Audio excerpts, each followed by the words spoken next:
we will focus on the Philippine labor trends at merong idaraos na araw ng mga manggagawa sa darating na Mayo Uno. So, kompleto po ang ating mga panauhin ngayon. We're happy they are with us today upang magbigay ng kanilang mga pananaw sa mga issue na may kinalaman sa paggawa. Una, narito po si Undersecretary for Employment Facilitation, si Undersecretary Ray De Luz Conferido, who rose from the ranks to become an Undersecretary. We also have with us Senator Ernesto Boy Herrera, President of the Trade Union Congress of the Philippines, Herrera faction. We also have no other faction. No more. Sabi niya, no other faction. Okay? Thank you very much. I stand corrected. We have Lito Ustarez, the Vice Chairman of Kilusang Mayo Uno. Narito po ang kumakatawan naman sa Employers Confederation of the Philippines, si Ginoong Jose Roland Moya. Bibigay naman ng pananaw mula sa panig ng employers. Si Lourdes Macapampan, ang Program Officer ng ILO, to talk about labor trends. At si Juluis Cainglet ng Federation of Free Workers. Medyo senior ako sa kanya na isang taon dun sa training on international labor standards Isang sa taon lang Turin ba? sa Italia. Isang taon lang. Isang taon lang. Sa training, hindi sa edad. Training.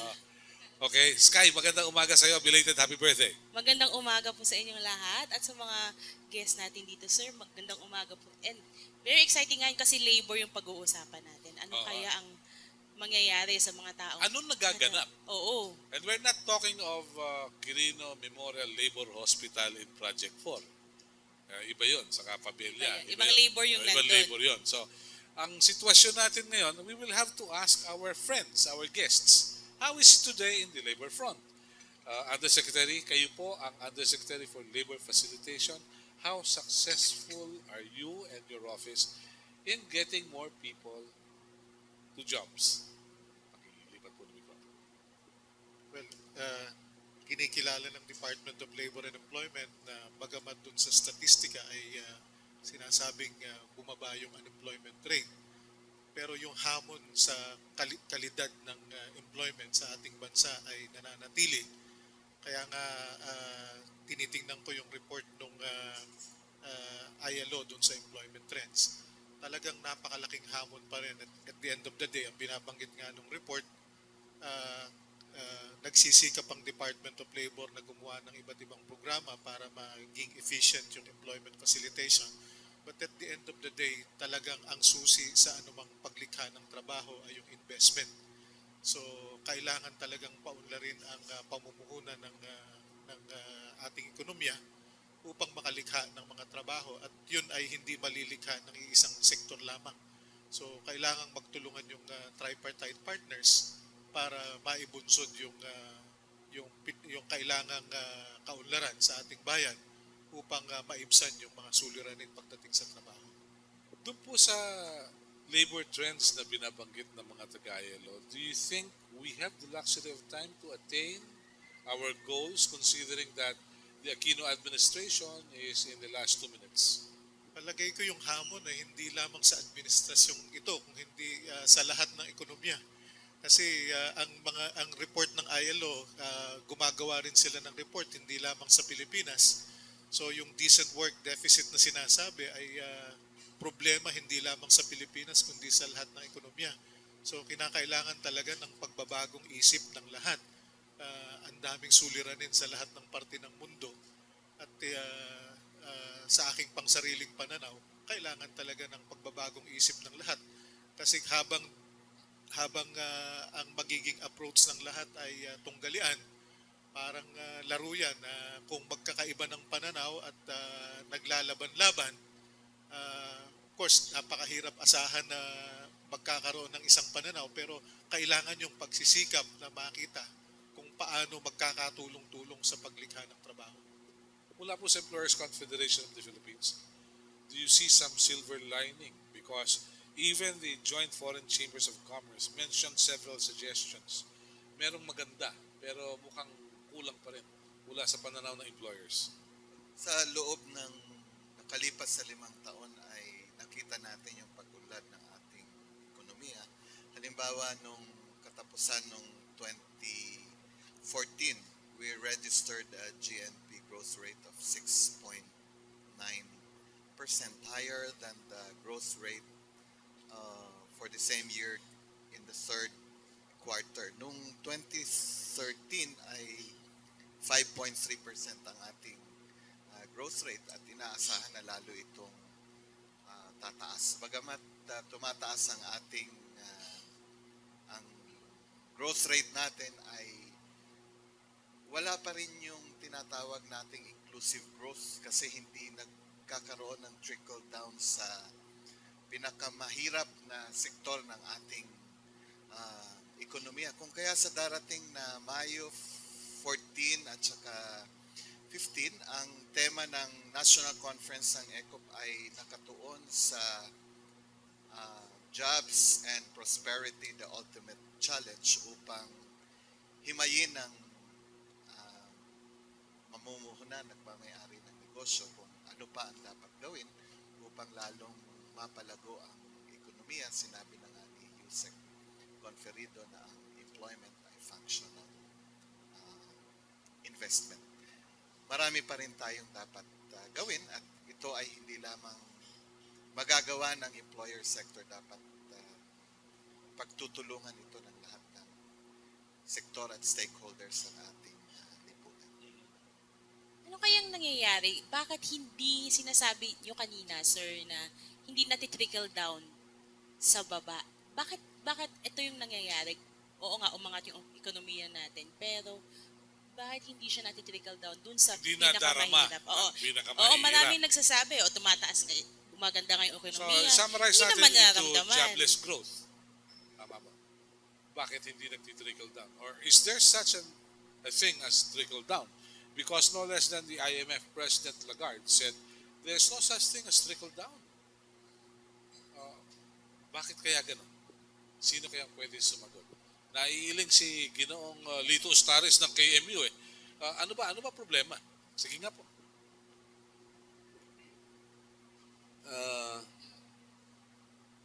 Okay na po yan.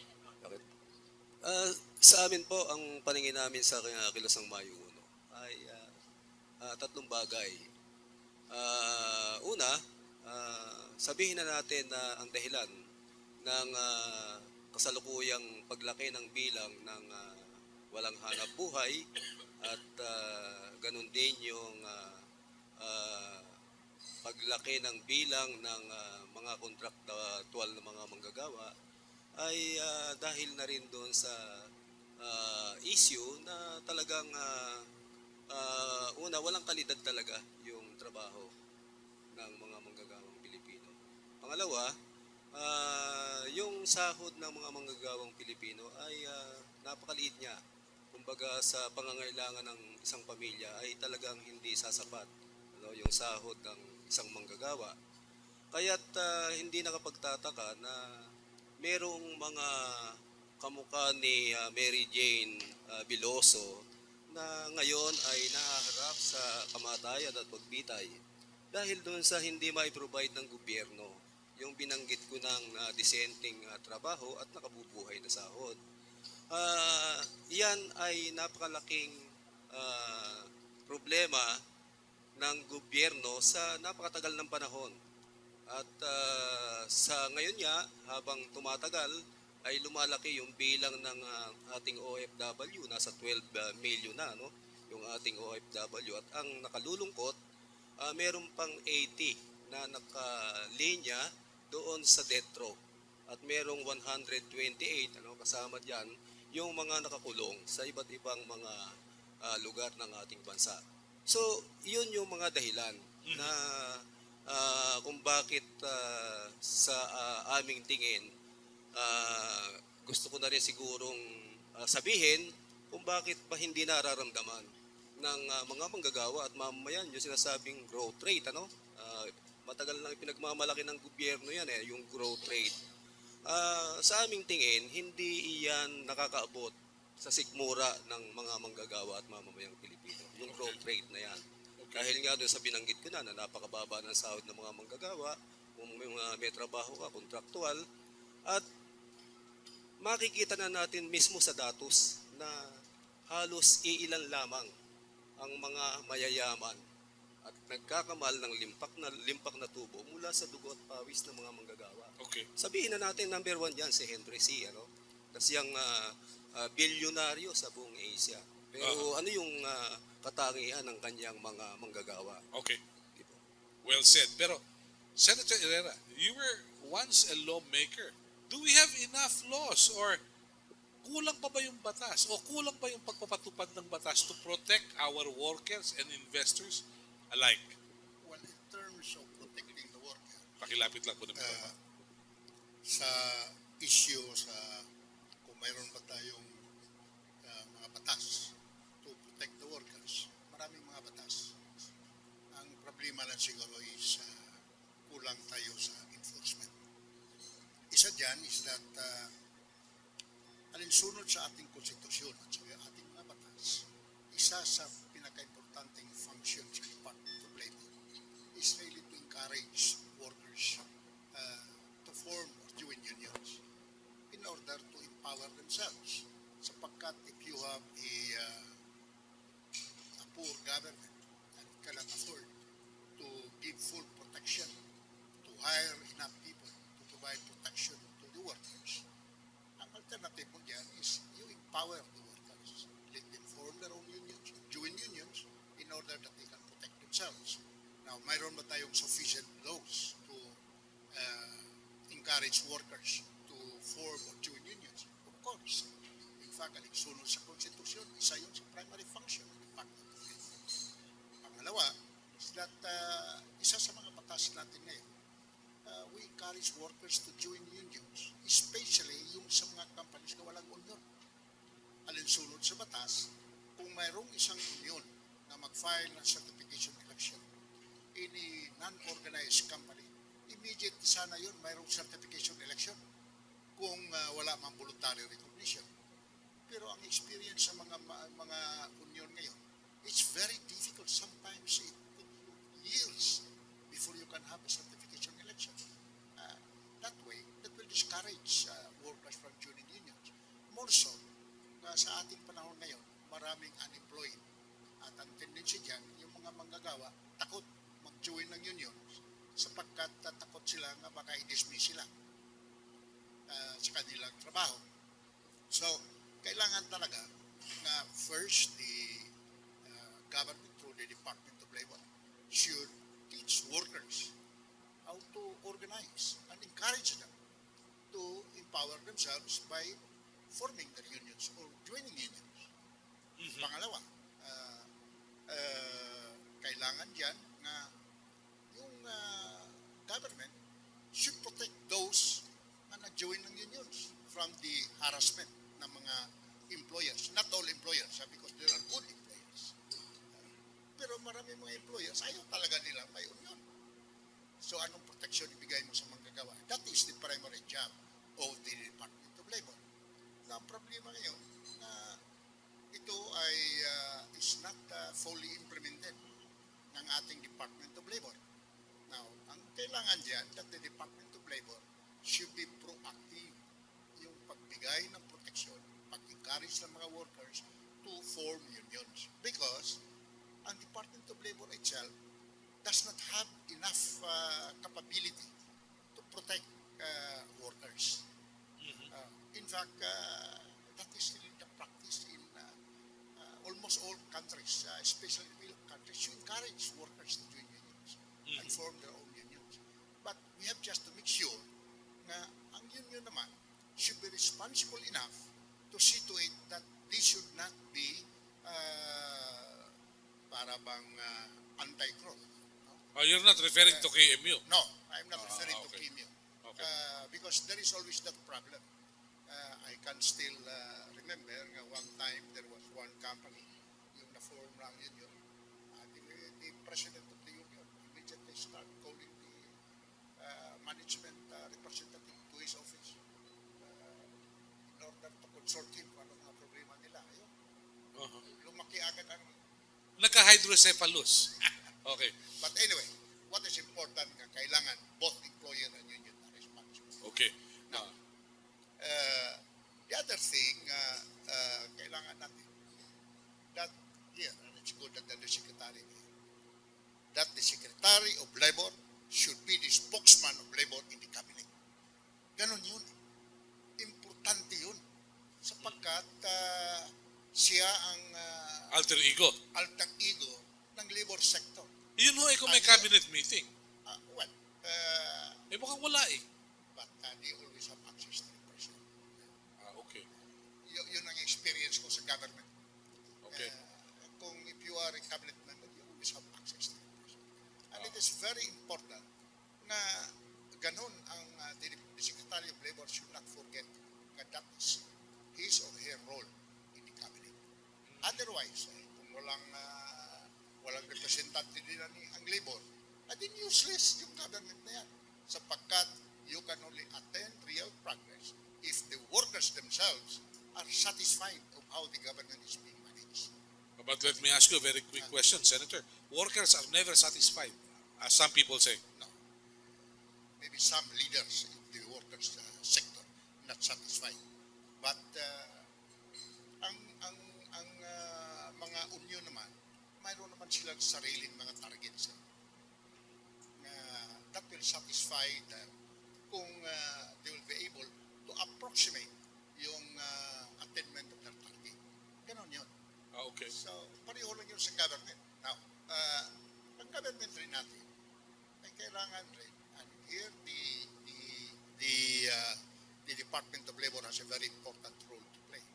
Kailangan very aggressive in seeing to it na every individual in our society should be productive. It means they should have work.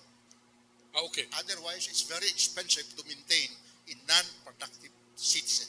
You're not referring to the CCT. Well, the CCT might have its own importance, but it is very important that kailangan nga ang government mayroong mga programa, strategies to make sure that everybody is contributing to the development of the economy.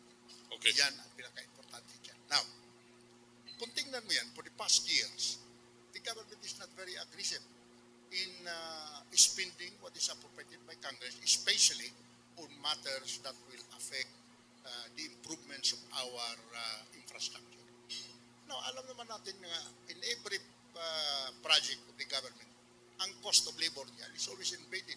It's about 35 to 40%. I know that because I happen to be a chairman of the Committee on Finance when I was in Senate for 5 years. So, yung 35 to 40%, that is a substantial amount to provide labor cost. Okay. Then we have to make sure na yung ating mga untapped human resource, let's be very specific. Kung tingnan mo yun yung identification ng Department of Labor and other research agencies, makita mo na there is that sector, those from the ages of 15 years old to 34, 35, 37% of that sector do not have jobs. They are non-productive. Why can't the government use them? Why can't we employ them on a special employment program, probably to help in the construction of rural roads in order to Just to give them employment. not only give them employment but also to help the farmers. Okay. Now, remember, na yung farm sectors natin, marami sa mga anak nila ayaw na mag-eskwela, ayaw na magtrabaho sa farm. Ayaw mag-eskwela, ayaw nang magtrabaho pa sa farm. Simply because not sufficient an income. So, you provide access sa mga farmers sa market and use those who are unemployed, especially in the rural sector. Okay. Well, thank you, Senator. Sa ILO po, ano po yung trends na nakita ninyo? Recently, you had something for the media. It's about employment trends in the Philippines. What have you found so far? So basically, ang tinignan namin is yung report looks at taking stock of the progress and development on some key indicator labor markets. So, for example, we looked at the last 2013. Ang ginamit namin dito 2013 data kasi hindi comparable lang 2014 because of the exclusion of Eastern Visayas. Just a note. Okay. Yes, but for example, in 2013, 38 million ang employed. So if we compare it from 5 years ago, there's a 4 million increase in employment. So that's about 12%. Pero syempre tinitingnan natin, itong employment na to ay kalidad ba na trabaho. May kalidad ba? So, nung tiningnan namin yung data, may ginagamit kami na MDG indicator which we call vulnerable employment. So, ito yung sum to ng own account workers at saka mga self-employed. So, ito yung at unpaid family workers, I'm sorry. So, tinitingnan natin na dun sa mga employed, meron pang almost 40%. So, 4 out of 10 of the employed ay hindi nakakakuha ng kalidad na trabaho o hindi nagtatrabaho ng may social protection o access or social dialogue na, na may boses sa unions, ganun. Tapos tinitingnan rin natin yung poverty incidence pagdating sa mga Filipino workers, which is around, nag-decline siya ng modestly from 1 percentage point lang from 22 to 21%. So, may mga issues pa rin na nandyan. Pero, meron din tayong mga tinitingnan ng mga polisiya na dapat, ang sinasabi ng ILO is, hindi lang dapat tingnan yung level ng growth. Dapat tinitingnan natin kung paano ba nagagawa, paano natin na-achieve yung economic growth, kung na-achieve ba natin to through decent and productive employment. Maganda ito. And you will share with us copies of the report later. No? Okay? Julius, mula sa FFW, what have you noticed over the past years that the Aquino administration has been in power? Isa sa mga tampok naming nakita, no, una sa usapin ng paglikha ng trabaho, tsaka yung kung paano, banggit mo nga kanina, paano nadarama yung pag-unlad ng mga ordinaryong mamamayan, lalo ng mga manggagawa. Siguro ang term na gagamitin natin ay lalong lumalawak yung pagitan ng mayayaman at mahihirap. Yung gap between the rich and the poor. No? Kasi gamitan natin ang simpleng 1+1. Yes, nagkaroon ng economic growth, maraming pumasok na pera, maraming nadagdag na investment. Pero at the same time, merong Pilipino who happens to be in the Forbes list of billionaires. So, 1+1 equals 2 yun. So, sa mga tuwid, maraming pumapasok na pera pero tila hindi nadarama sa baba. Pangalawa, hindi lang yung unemployment yung magandang tingnan, pati yung underemployment. Dahil mas dito nakikita yung pagsasamantala eh. Maraming sa mga manggagawa ang tinatawag na employed poor. No, naturuingan may trabaho pero nananatiling mahirap. Bakit? Kasi kumukuha ng trabaho na kahit maliit ang sahod dahil wala na siyang choice, kukunin Kailangan niya. Dahil kailangan niya, kesa wala, kahit hindi disente, kahit hindi yung kabuang term na decent work ito, kanyang tatanggapin, kanyang pagtsatsagaan. Pangatlo, maraming nalikhang trabaho pero kung titingnan natin yung mga pahayagan, ang kalakhan nito ay dun sa BPO sector. Ang BPO, yung mga nasa call center natin, hindi sustainable yung ganung uri ng trabaho. No, kasi ang trabahong makapaglilikha talaga ng ang uri ng industriya na maglilikha talaga ng maraming trabaho ay sa manufacturing. No, ito yung dapat nating paunlarin. Ultimong Asian Development Bank no inaamin no, na hindi magkakaroon ng sustainable jobs kung hindi mapapalaki yung ating manufacturing sector. And the sad thing is, palawak ng palawak yung ating service sector pero yung manufacturing, paliit ng paliit. Okay. Thank you. Balikan ko si Yusek Conferido at ganun din si Mr. Moya. Meron po ba kayong nakikitang formula para ma-enhance yung manufacturing at the same time mapanatili yung services to generate more employment? Meron bang magic formula? Mahirap sagutin na merong magic formula. Siguro mas matatalinong tao kesa sa akin. Kung merong magic formula ay baka noon pa na-discover kung ano yung magic formula na yun. Pero ganito ko tinatanaw yung sitwasyon. Doon sa report mismo ng ILO, sa paglutas ng problema, parang hindi lang binabanggit yung pagpapataas ng sweldo, kung hindi yung pagpapataas ng kalidad ng buhay. At nagsisimula yan dun sa mga ibang bansa na medyo gumanda-ganda ang buhay, kung hindi man mataas ang sweldo, ay mura ang pagkain.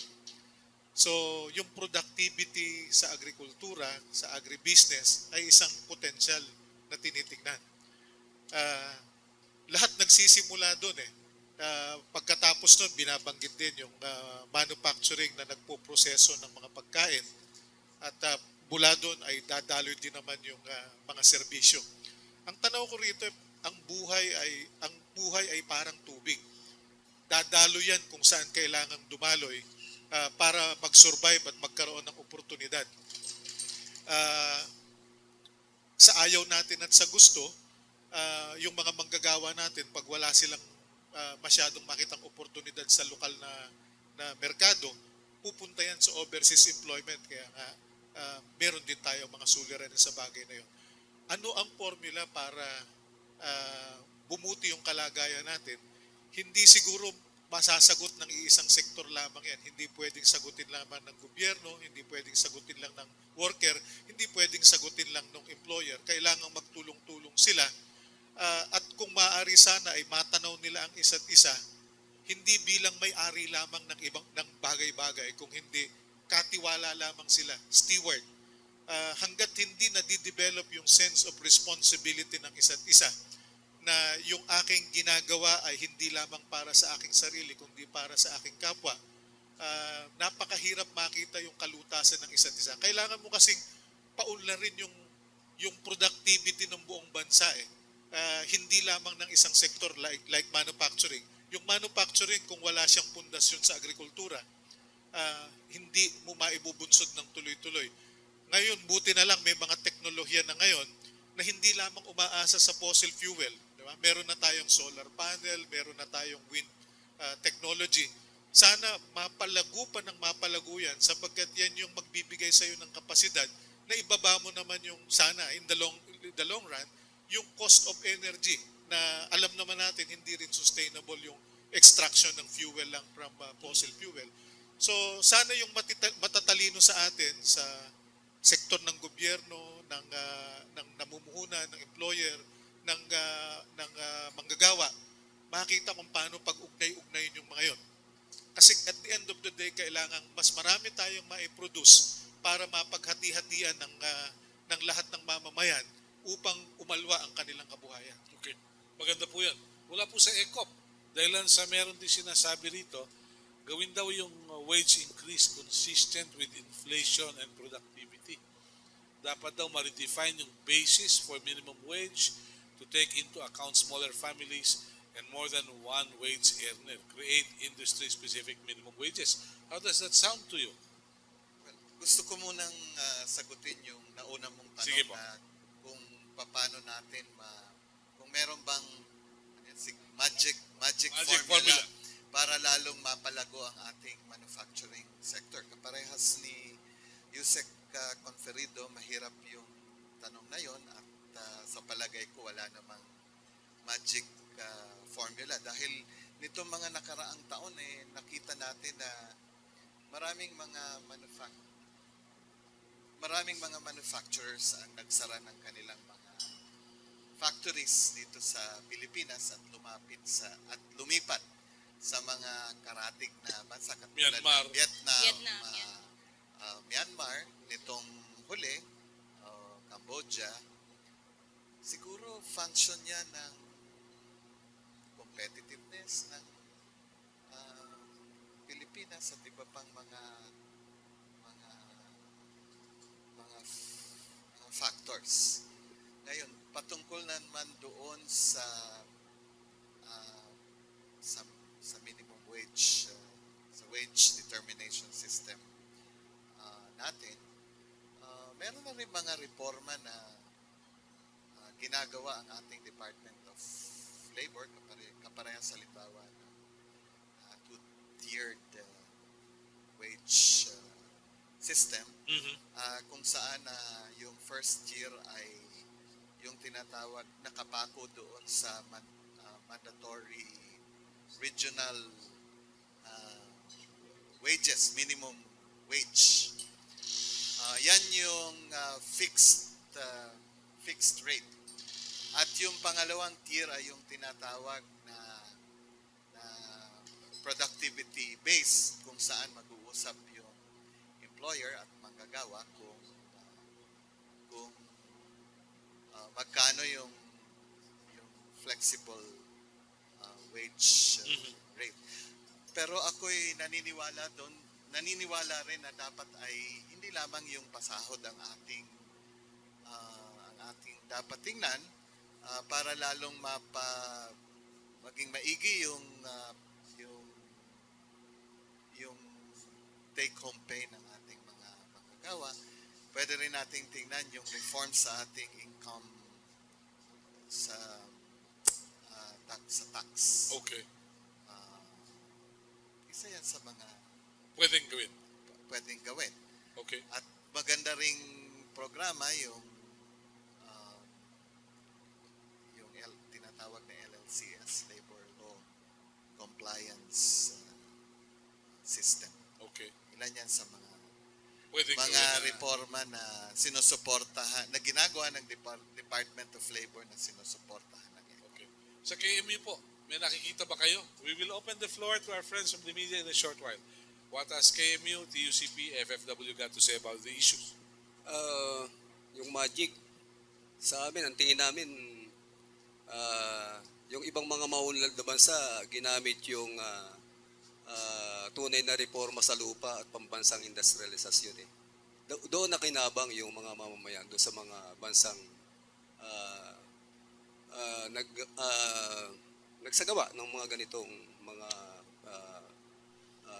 panuntunan. A good example is Taiwan. Yes. At karamihan nga ng mga negosyo natin ay nagpupunta na diyan sa mga lugar na yan. Yung iba, no? Ngayon, yung gusto ko ring magkomento doon sa binanggit na kung paano pinatataas yung sahod ng mga manggagawa. Binanggit yung two-tiered wage system. Sa aming tingin ay hindi ito nakatulong sa mga manggagawang Pilipino. Ay magbibigay ako ng isang halimbawa. Ito ay malinaw na halimbawa sa Southern Tagalog na kung saan ay pinatutupad na dyan yung two-tiered wage system. Ang dating minimum wage yan is, kung hindi ako nagkakamali, correct me if I'm wrong, parang nasa 333. Yung minimum wage dyan sa region. At nagbabago-bago yan, depende dun sa mga cities, municipalities, and provinces. Ganun nagbabago yung minimum wage ngayon sa mga region. Ngayon, ang problema natin dyan sa two-tiered wage system, nagtakda sila ng floor wage. Sa Southern Tagalog, ang tinakdang floor wage dyan ay 255. So, isipin natin, kung dati ikaw ay manggagawang kontraktual, 6 months kang nagtatrabaho. After ng 6 months, halimbawa, 333 ang sahod mo ngayon. Dahil doon sa implementation ng two-tiered wage system, ay magiging 255 na lang yung starting ng iyong minimum wage. So, mas bumaba yung minimum wage ng mga manggagawa. The other thing is yung sinasabing productivity incentives.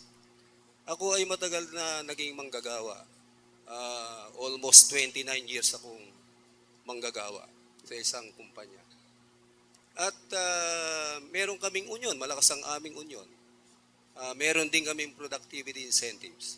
Kaya lang ang problema, laging sinasabi ng management, hindi nawawala yung sinasabi ng management na pagka dumadating na yung malapit ng year-end, nalulugi yung kumpanya. So therefore, paano tayo aasa doon sa productivity incentives? Ang problema pa, kung yung isang kumpanya ay walang union. So lalong walang magre-represent sa kanila. Okay. So ano yung maganda, no? Kaya kami iba yung aming pagsusulong pagka humihingi kami ng dagdag na sahod. Dahil hindi talaga kayang i-provide. Sorry doon sa mga kasama natin sa government tsaka sa ECO. hindi talaga kayang i-provide ng gobyerno yung talagang nakabubuhay na sahod. Okay. Nagtanong nga ako sa sidewalk vendor kung magkano sigarilyo. Isang kaha pa lang ngayon, 70 pesos na. 15 pesos yung dagdag natin sa Metro Manila. Sa TUCP po, ano ang inyong pananaw?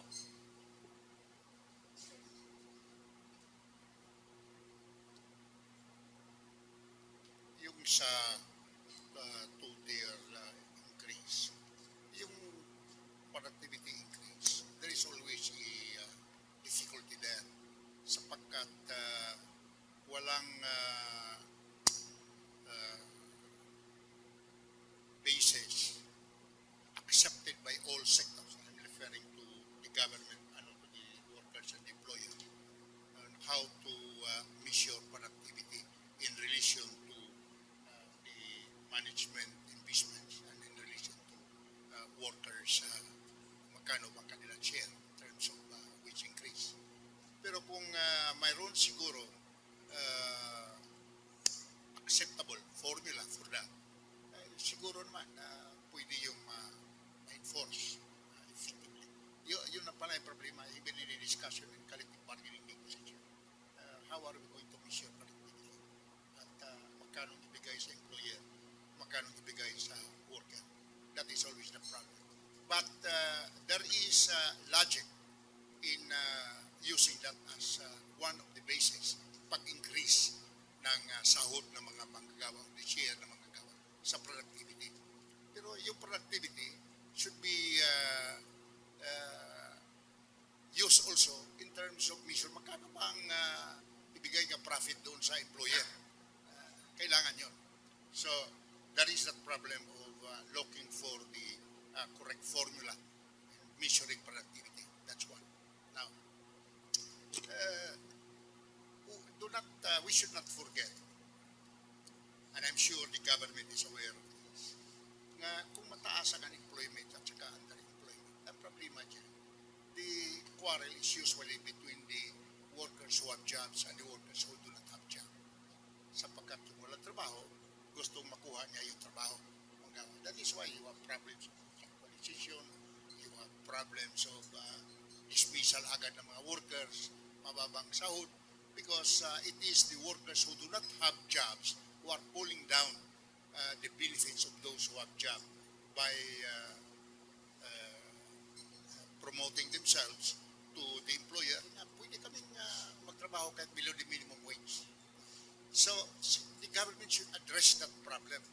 That is why earlier I said the government should adopt some kind of an emergency employment in order to reduce the level of unemployment and underemployment. Otherwise, you always have the problem of workers nagreklamo na wala silang share sa growth ng economy. Now, ako naman, there's nothing wrong kung maraming milyonaryo, kung ngayon lahat maging milyonaryo, why not? Kung pamilyonaryo ang lahat. Pero, kailangan naman na tingnan yung mga manggagawa. Kailangan tingnan talaga ng government. Marami palang walang trabaho. Address first those who do not have jobs.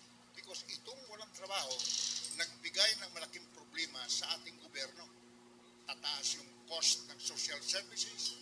At the same time, they are fighting those who are employed. They would like to get the jobs of those who are employed. And the tendency there is that the government will always take side with the employer. That is why we have problems of some of our labor laws not being implemented. Because the tendency for the government, in this case through the Department of Labor, to see to it nga, wala masyadong problem dito sa labor front. That is why they are very happy to announce, unti na lang workers nag-join ng unions, 7% na lang, walang strike. That is not something to announce na. Hindi po ba mas nakakatakot pag tahimik ang labor front? One, it shows that there is dalawa ang kanya. Isa is that malaki ang problema. It means mataas ang unemployment at itong unemployment ginagamit instrumento to scare the workers. Pangalawa, fully satisfied siguro ang mga workers. Pero using the reality in our country, ang nakita natin na mataas ang unemployed. That is That's why puro squatters ang bansa natin. Puro criminality ang nangyari because of that. Now the government should be worried, and the Department of Labor should always knock at the head of Pinoy, telling, "Oy, we should be worried because mataas ang unemployment natin. We should do something about this." Okay. Yun ang importante dyan. Sa tingin po ba ninyo, mauunawaan naman ng presidente kung sasabihin ni Secretary? Of course. Manawaan ni Presidente, manawaan ni Secretary. Pero, you know, in democracy, usually, kung ano yung sector malakas mag-pressure, doon magre-respond ang government. Malakas mag-pressure ang employer. Sabi ko, kailangan namin ito, mga protection ganito. Hindi. Doon tayo. Okay. Ganun, yan ang mangyari, especially kung malapit ang eleksyon. Okay. Okay po. Thank you. Sa FFW, how do you look at it? Maganda to eh. Then we will now open the floor to our friends from the media. Yan, sa FFW, well, ang una pong tinitignan natin, isang batayan nga yung magkaroon ng tunay na reformang agraryo. Ang problema natin, yung dating CARP law na extend na, again, it's supposed to have ended, pero hindi pa rin nabibigyan ng lupa ang lahat ng mga entitled sa lupa. So, malaganap pa rin yung mga small farmers na kinokontrata ng mga malalaking plantasyon para mag-produce for them na kanilang nababarat. So, kinakailangan yung tunay na reformang agraryo. Kaakibat nun, kapag na-distribute na yung lupa, syempre, dapat tuloy-tuloy yung suporta sa mga magsasaka. To the point na they have to modernize, they have to mechanize, and it's government's role to help them na makapag-mechanize ng kanilang farms. And then again, related to that, napakarami natin ngayon ng mga micro and small enterprises, especially since not only government, even the private sector and unions are promoting the idea of entrepreneurship. So, again, these people who go into entrepreneurship, sila din yung mga unang-una natin dapat tulungan. Kasi lalo if they start micro or small, ang panano nila, ang paningin din nila minsan small eh. Kumita sila minsan ng malaki, they're satisfied with that.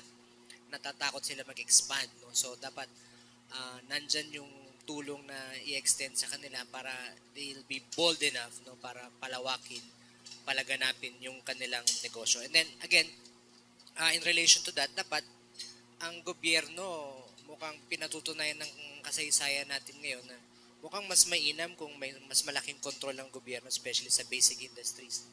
Halimbawa, ang NAPOCOR, ang power ay pinrivatize na ang dahilan daw niyan ay para mas maging efficient, mas mura ang kuryente. So, ilang taon pagkatapos ng EPIRA law, nasan ba tayo? Nagmamahal pa rin ang kuryente. Talo na natin ng Japan sa halaga ng kuryente. So, at kaakibat nun, syempre, mga basic services, maliban dun sa utilities, pati mga basic services kailangan matugunan ng gobyerno kasi dyan naman papasok yung kung paano niya inaalagaan yung kanyang human resources, kung paano inaalagaan yung kanyang mga manggagawa at mamamayan. Kasi kung halimbawa they receive quality public services like quality health service, yung usapin ng productivity pwedeng ma-address yan. Kasi yung iba nagiging problema, absenteeism, pagkakasakit. So paano mas magiging productive sa trabaho. So ayun, tsaka nabanggit nyo kanina na workers are never satisfied. Pero mukhang mas nauna yung capitalists are not satisfied in the first place. So hanggat yung dalawa ay hindi nasa-satisfy, ay mukhang hindi natin matutugunan yung problema ng manggagawa. So baka nga instead of productivity schemes, mas mainam kung profit sharing scheme. So whether you earn small or earn big, basta maayos yung inyong hatian, maayos yung napag-usapan, pati yung dissatisfaction ma-address. So mas magiging natural yung pagtutulungan ng kapital at saka ng manggagawa para paunlarin yung kanilang negosyo. Okay, Marlu, let me ask you this. Yung ba tripartite mechanism nangyayari sa Pilipinas? Yung government, yung employers, at yung workers? Umaaser ba yung tripartite mechanism? Sa amin sa ILO, ang parati namin ina-emphasize is yung importansya ng social dialogue. So, kahit ano pa mang challenge o issue ang meron dito, importante yung pag-uusap ng tatlong sektor para magkaroon ng solusyon. At idadagdag ko lang yung dun sa mga nabanggit nating mga kasama na, for example lang, unemployment, kailangan natin ipatatagin yung mga social services. Ito kailangan natin emphasize dito yung importansya ng mga social protection programs. Kung paano niya na-address yung mga, for example, yung mga pag-facilitate ng employment, kung ano pang mga serbisyo kagaya ng sa kalusugan o kaya para sa edukasyon, kung ano yung mabibigay niya. Napakalawak ng social protection framework ng Pilipinas. So dapat tingnan rin natin yun at i-strengthen natin yun. Okay. Thank you. We'll open the floor to our friends from the media. Sino kaya una magtatanong sa ating mga kapatid sa media? Break the ice. Tapos wala pang takers. I'd like to ask the KMU, bakit ho yung, kasi from my knowledge and just out of curiosity, karamihan ho ng kumpanya na pinasukan ng KMU is either nagsara o nag-bankrupt. Bakit ho ganun? Okay. Kalito. Sa totoo lang, panahon pa ng martial law, simula nung mabuo yung KMU, ganyan na yung black propaganda sa amin na pagka daw pumasok yung Kilusang Mayo Uno sa isang kumpanya, ay nagsasara yung isang kumpanya. Siguro tingnan natin yung mga dahilan kung bakit nagsasara yung kumpanya o bakit lumilipat at pinapalitan yung pangalan. Una-una, sabihin natin na nandyan yung sinasabi ng gobyerno na kaya malayang pag-organisa. Malayang mag-organisa ng union. Kahit na nung mga union pa yan. Pero sa tingin ko, hindi lang naman nararanasan ng KMU yung mga nagsasarang mga kumpanya. Pangalawa, yung mga dahilan na sinasabi na pag pumasok yung KMU ay nagwewelga, yung isang pinakamalaking dahilan dito, yung usapin ng napakahirap mag-organize ng union sa isang kumpanya. Nandyan yung batas, sabi nga dapat pagka nag-organize yung mga manggagawa, nandyan na kaagad yung certification election para magkaroon na ng basihan kung sino yung magre-represent ng mga manggagawa. Pero dahil doon sa napakahigpit ng implementasyon ng batas, inaabot ng 1-2 taon bago ma-organize yung isang union. At sa panahon na yan, ay nando na yung matinding harassment sa mga manggagawa, lalo na kung KMU, yung sinasabi nyo nga. Siyempre, yung mga manggagawa, walang ibang option yan na kung hindi i-depensa yung kanilang rights, yung kanilang political rights, yung right to unionize, right to organize. So, walang magagawa talaga yung mga manggagawa kung hindi talagang pumunta ron sa sabihin nating pinakahuling yugto ng kanilang paglaban. Talagang iwewelga. Pero ang tanong, ito bang kumpanyang ito ay nagsara ng tuluyan? Hindi Lumipat lang sa ibang lugar. Yan yung mga karanasan namin. Nakikita namin na yung mga kumpanyang yan, lumipat lang sa ibang lugar at o kaya nagpalit ng mga pangalan pero hindi sila totoong nagsasara. No? Kaya, yun, matagal lang, sabi ko nga, matagal ng black propaganda sa amin yan, sa Kilusang Mayo Uno, na pagka pumasok kami, siguro dahil talagang yung interest talaga ng mga manggagawa, yung aming pinaglalaban, yung sahod, trabaho at karapatan, yun talaga yung aming ipinaglalaban sa mga manggagawa. Kaya siguro ganun yung pagtingin sa amin. Follow up lang po. Kasi meron ho akong na-encounter na isang kumpanya na walang KMU before pero may union. So, minsan nag-aaway yung management at saka yung union. Then, suddenly, napasukan ng KMU. Tama ho ba yung union? Di ba may mga karapatan tayo? May mga empleyado na gustong pumasok. Ayaw sumama dun sa rally nila. Until the time na dumadaan sa imbornal yung mga tao kasi hinaharang nila. Hinaharas din nila. Yung mga empleyadong ayaw pumasok. That was when nag-start ho yan nung pumasok ang KMU hanggang 3 sa mga workers na matay dahil sa kakatakas makapasok na makapaghanap buhay yung mga tao. Yun ho ba kinokondone ng KMU na ganito ang gawin ninyo, harangin nyo yung mga taong gustong pumasok at magtrabaho? Siyempre pa sa prinsipyo ng welga, ang una mo kasing gustong i-paralyze dyan yung produksyon para sa amin, para maging epektibo yung welga.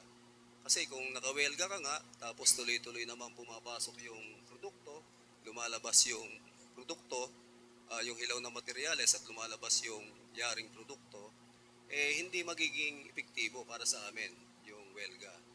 Ngayon, kung doon sa sinasabing kinukundon ba, yan ay sariling kusa na ng mga manggagawa. Kung minsan ay hindi mo na kayang pigilin yung kanilang mga ginagawa, lalong-lalo na at matindi na yung harassment doon sa mga picket line nila, talagang kung minsan hindi mo mapipigilan, ano? At Correction ho, gagawa hindi ho sila sa picket line eh. Yung mismo nagpipiket, violente sila dun sa mga trabahador na gustong pumasok. Ito, yung... Naghahanap ba kayo Hindi, teka muna, liwanagin natin. Yung bang strike, lihitimo. Strike, relihiti mo. Okay, kaya It's done and leave. So kung merong strike at merong mga manggagawa sa labas, may picket line, ang papasok doon is kirol. Tama? Tama Hindi, po yun. may Tama mga yun. empleyado kasi yung kaibigan. Hindi, kaya kasi, liliwanagin natin. Kung lihitimo yung strike, may picket line, sino mo magtatangkang pumasok, ang tingin nung nagpipiket is kirol. Tama po yun. Tama? Iskirol talaga yung magiging ano niya. So, Pagbabawalan hindi talaga. mo talaga mapipigil yung lehitimong welga ng mga manggagawa. Sabi ko nga kanina, kung tuloy-tuloy yung paglabas at masok ng produkto at ilaw na materyales at hindi pipigilan ng isang lehitimong welga, mga manggagawang nagwewelga, siyempre, sino ba yung bakit nangyari yung gano'n? Sino ba yung may kasalanan? Okay. Sige. Siyempre, baka problema pa ng management yan. Bakit niya pinipilit papasukin yung mga iskerol? Okay, May okay. mga karanasan nga kami na kung minsan talagang gumagamit pa sila ng Pulis at militar. pulis at Okay. militar para wasakin yung welga. Sige, yung picket sige. line. Sandali po. Mula po sa Department of Labor, what have you to say? Ang advokasya po ng Department of Labor and Employment, kagaya ng ILO dyan, ay yun nga, social dialogue at pagkilala ng karapatan ng bawat panig. Kapag yung dalawang panig ay walang humpay sa pagtutunggalian, ay parehong interest nila ang mapapahamak at masasakripisyo. Kaya ang advokasya po namin ay yung mapayapang paraan ng paglutas ng mga problema at yung sama-sama at tulong-tulong na paghahanap ng solusyon. Kagaya nga dun sa mga pasahod, kasama dun sa advokasya yung minimum wage, di ba, hindi na subjected to income tax. Nabanggit ni Senator Boy kanina yung issue ng productivity, mahirap sukatin. Kaya ang isa sa advokasya ay hindi lamang productivity kundi performance enhancement and productivity improvement. So yung mga bagay na pwedeng pagkasunduan para ang tahakin na landas ng magkabilang panig ay magtulungan. Kasi yung opposite nun, walang nananalo talaga eh. Talo yung manggagawa, talo rin yung employer, at talo rin ng gobyerno. Kasi pagka hindi na produktibo yung ginagawa ng bawat isa, ay walang interes na sumusulong. Kaya napakahirap po ng papel ng gobyerno, wala pong nasisihan sa gobyerno kahit na ano ang gawin. Pero wala po kaming choice kung hindi magbalabalanse. Para sa ganon ay kung hindi man lubusang masatisfy ang lahat, kumbaga mabigyan ng puwang ang bawat isa. May mga programa sa Special Program for Employment of Students, merong government internship program, may employment facilitation. Pero yun nga, babalik ka dun sa dulo. Kung gusto mong magkaroon ng oportunidad ng lahat, dapat may produktibo na pamumuhunan sa ating bayan. Kaya nga, kailangan tayong patuloy na manuwagan sa matatalino at may kakayahan sa ating bayan na gamitin yung kanilang kakayahan, gamitin yung kanilang resources, hindi lamang para sa pangsarili, kung hindi para sa kabutihan ng higit na nakakarami. Na-imagine ko yung papel ng Department of Labor para kayong referee sa basketball game. Kayo na pinakamasama sa pagkalabang koponan, di ba? Palagay ko, hindi lang kami referee. Ano rin kami, organizer ng tournament at kami rin yung coach. Kailangan mong ibunsod dala kahit na sa kabila ng anuman ang pananaw ng bawat isa, kailangan mo yung gampanan yung pagbabalabalanse na yun. Kasi kung walang gaganpan nung ganong katungkulan, you can imagine, magkakaroon ng brawl doon, labanan ng lahat yan kung sino ang matira ang matibay. Kaya sana po ay umaapila kami sa pangunawa doon sa ganong kahirap na papel. At palagay ko ay mas uunlad tayong pare-pareho sa ating bayan kung nagtutulungan tayo. Napakaganda nun. Yes, please identify yourself and Hi. the entity you come from. My name is Anna Estanislao and I'm from CNN Philippines. This question is for the Department of Labor and KMU. Earlier we spoke about, KMU mentioned of course, the case of Mary Jane Veloso. Now that is a, tomorrow sasabihin na ma-execute na siya unless the President will be able to help her. Now how can we avoid situations like this, where there's already about 12 million, as you said, OFWs? How can we provide these decent, crucial jobs to Filipinos now to prevent them from going out of the country, to help our economy here instead of going out? So will there be a law in place, or will there be, a big change on whatever the outcome is for tomorrow, on what will happen to Mary Jane Veloso? What can people expect? Well, as I said earlier, life is like water. In order to survive, it takes advantage of every opportunity. Situation like this does not just happen because because you took advantage. Some people took advantage of certain people, and that is the message I think that the government is trying to convey to the government of Indonesia. Nag-aapila tayo na maunawaan yung naging sitwasyon dahil yung ating kababayan ay biktima ng mga tao na nag-take advantage dun sa kanyang kakulangan ng kaalaman. So ang solusyon pa rin palagi ay higit na pagpapaunawa ng kanilang karapatan at tungkulin para maiwasan yung sitwasyon na sila ay nagagamit ng may mga masamang layunin. Kaya nga may mga pre-departure orientation tayo, may pre-employment orientation seminar. Yung ating mga otoridad nagpapaalala palagi dyan. Actually, hindi lang para sa manggagawa yan. Kahit na sinong nagta-travel. Kaya nga pagka nag-check-in ka, tinatanong ka, ikaw ba ang nag-impake ng sarili mong gamit? Wala bang ibang nakialam dyan? Kasi nga, kahit sa anong lipunan, hindi lamang sa Pilipinas, even outside of the Philippines, there are syndicates who try to take advantage of the ignorance of certain people. So, lahat sana nagsisikap tayo, nagtutulungan na maipaunawa yan para maiwasan. But at the same time, nagtulong-tulong tayo, nag-aapila ang ating pamahalaan dun sa mga otoridad ng ibang bansa na sana makita nila yung justisya na yung biktima ay hindi siyang pinaparusahan kung hindi yung mga gumagawa talaga at nanggagamit sa kanila. Sa KMU po. Sige po. Una-una, gusto ko na rin munang samantalahin itong pagkakataong ito na sana ay tulungan natin yung ating kababayan si Mary Jane Veloso. At ang Kilusang Mayo Uno po ay patuloy na nakabantay at nananawagan sa lahat ng ahensya ng gobyerno, maging senador man yan o kongresista. At sana ay magtulong-tulong tayo na maisalba ni Mary Jane Veloso yung isang napakalaking laban sa kanyang buhay. Ngayon, sa isip po nung tanong, para sa Kilusang Mayo Uno, ang masasabi nating pinakaugat ng mga problemang ito ay yung dapat itigil ng gobyerno yung export labor policy. Kasi ito po talaga yung nagiging dahilan kung bakit dumadami yung OFWs natin, bakit nagkakaroon ng Mary Jane at floor contemplation, bakit merong 80 nasa death row at merong 128 pang nakapila sa kulungan. Ito po yung napakalaking problema natin yung may labor export policy ng gobyerno. At nakikita naman natin na laging pagka umaalis ang sino mang presidente, ang binibida nila yung mga trabahong na kukuha nila sa ibang bansa. Ang kailangan po natin talaga ay mag-create ng trabaho rito sa Pilipinas, yung may kalidad na trabaho at may nakabubuhay na sahod.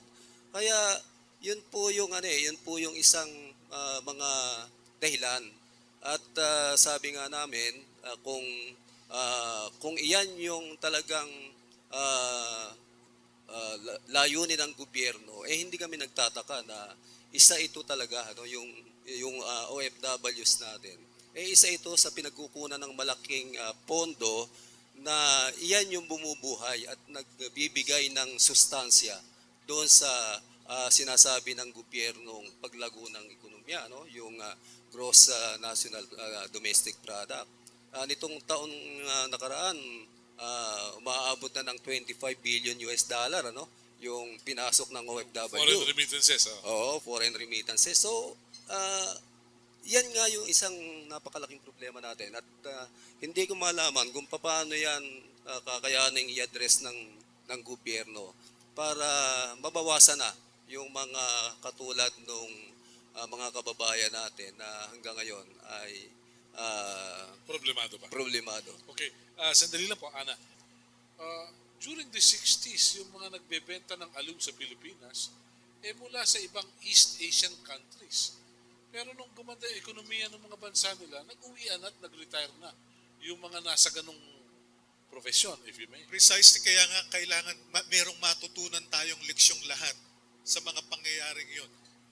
Siguro doon sa mga nababanggit mong halimbawa, napataas nila yung antas ng kaunlaran ng kanilang agrikultura. Yung kanilang mga mamayan natuto sa teknolohiya at nagamit nila yung mga resources nila papunta sa pagpapaunlad ng kanilang bayan.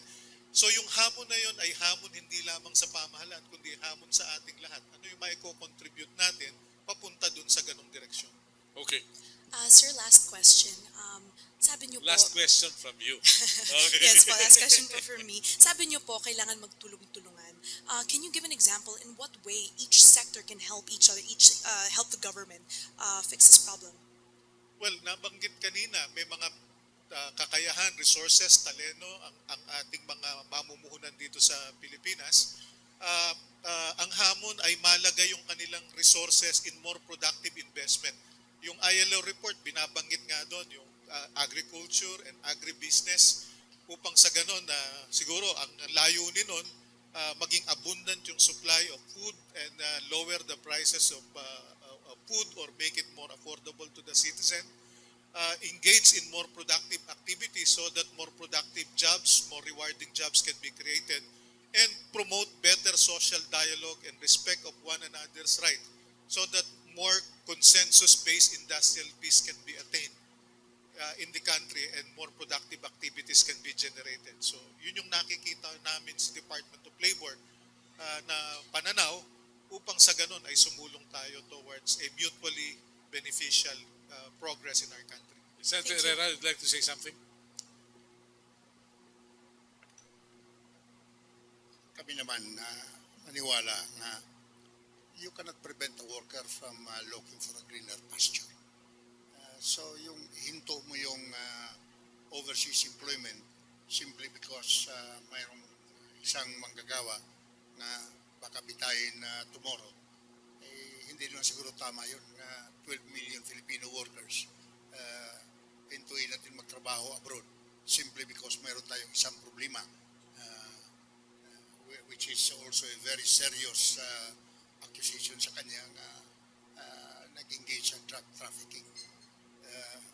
I'm very concerned about this because kami naman sa TUCP, there was a time na kami ang nag-una sa drug campaign under the Citizens Drug Watch. But during the time of then President Erap, nakita namin that the government would like to monopolize the campaign. Naglaylo kami. Pero I am the author of the death penalty sa drug crime, drug trafficking in particular, and I still believe in it. Now, kailangan siguro natin dyan is to enforce yung batas natin. As I have said, in 1995, doon sa Kongreso, inaprobahan natin yung Migrant Workers Act. Mayroong 100 million dyan na assistance para sa overseas workers na mayroong problema, especially legal problems like this. Nagtataka lang ako why ngayon na lang ang government na sumikap to help Mary Jane when she was convicted sa 1990 pa. 5 years ago. Ano, 5 years ago. 5 years ago, sorry. So 5 years ago. Sana yung sa first day nga may problema na siya, ginamit yung programa ng gobyerno. So you're taking to task the Department of Foreign Affairs Office for Migrant Workers Affairs Office. Of course, ang importante diyan nga the Department of Foreign Affairs should be very active in seeing to it nga yung batas giving mga instrumento diyan sa especially financial assistance to assess the overseas workers ay kailangan gamitin nila. And they should be very alert in seeing to it na magamit nila yon. Sapagkat karamihan ng ating mga diplomatic relations is based on the number of Filipino workers working in that particular country. In some of these countries, ang ating trade relation is just minimal. So, sana, ginamit yun. Ay, bakit hindi ginamit yun? But they say hindsight always offers a perfect vision. Yes, that's always the reason na ibigay for those who are mahina to implement policies. Ganun Okay. yun eh. Opo. So, hindi yun tama para sa akin. Okay. No, eh, may batas. Nakita namin yun ang problema diyan. So, as early as 1995, inaproban na yung batas na yan. All right. So, sana ginamit yun. Thank you. Sige. Hingi po ako ng paumanhin sa mga kasama nating media at sa mga kasama rito sa panel. Kailangan ko na pong umalis at ngayong oras pong ito ay naghahanda na po ang Kilusang Mayo Uno at iba't ibang mga grupo. Magmamarcha po kami papuntang Indonesian Embassy dahil meron pong threat na nanggagaling sa NCRPO sa Makati Police na i-disperse yung aming ginagawang vigil doon sa Indonesian Embassy. Sana po ay maunawaan ng mamamayang Pilipino yung aming panawagan na dapat ay hindi gawin ito ng gobyerno sa ating kababayan na humihingi tayo ng appeal. Ngayon nga ay nasa Kuala Lumpur si Pangulong Pinoy. Sana gamitin niya yung kanyang pagiging pangulo at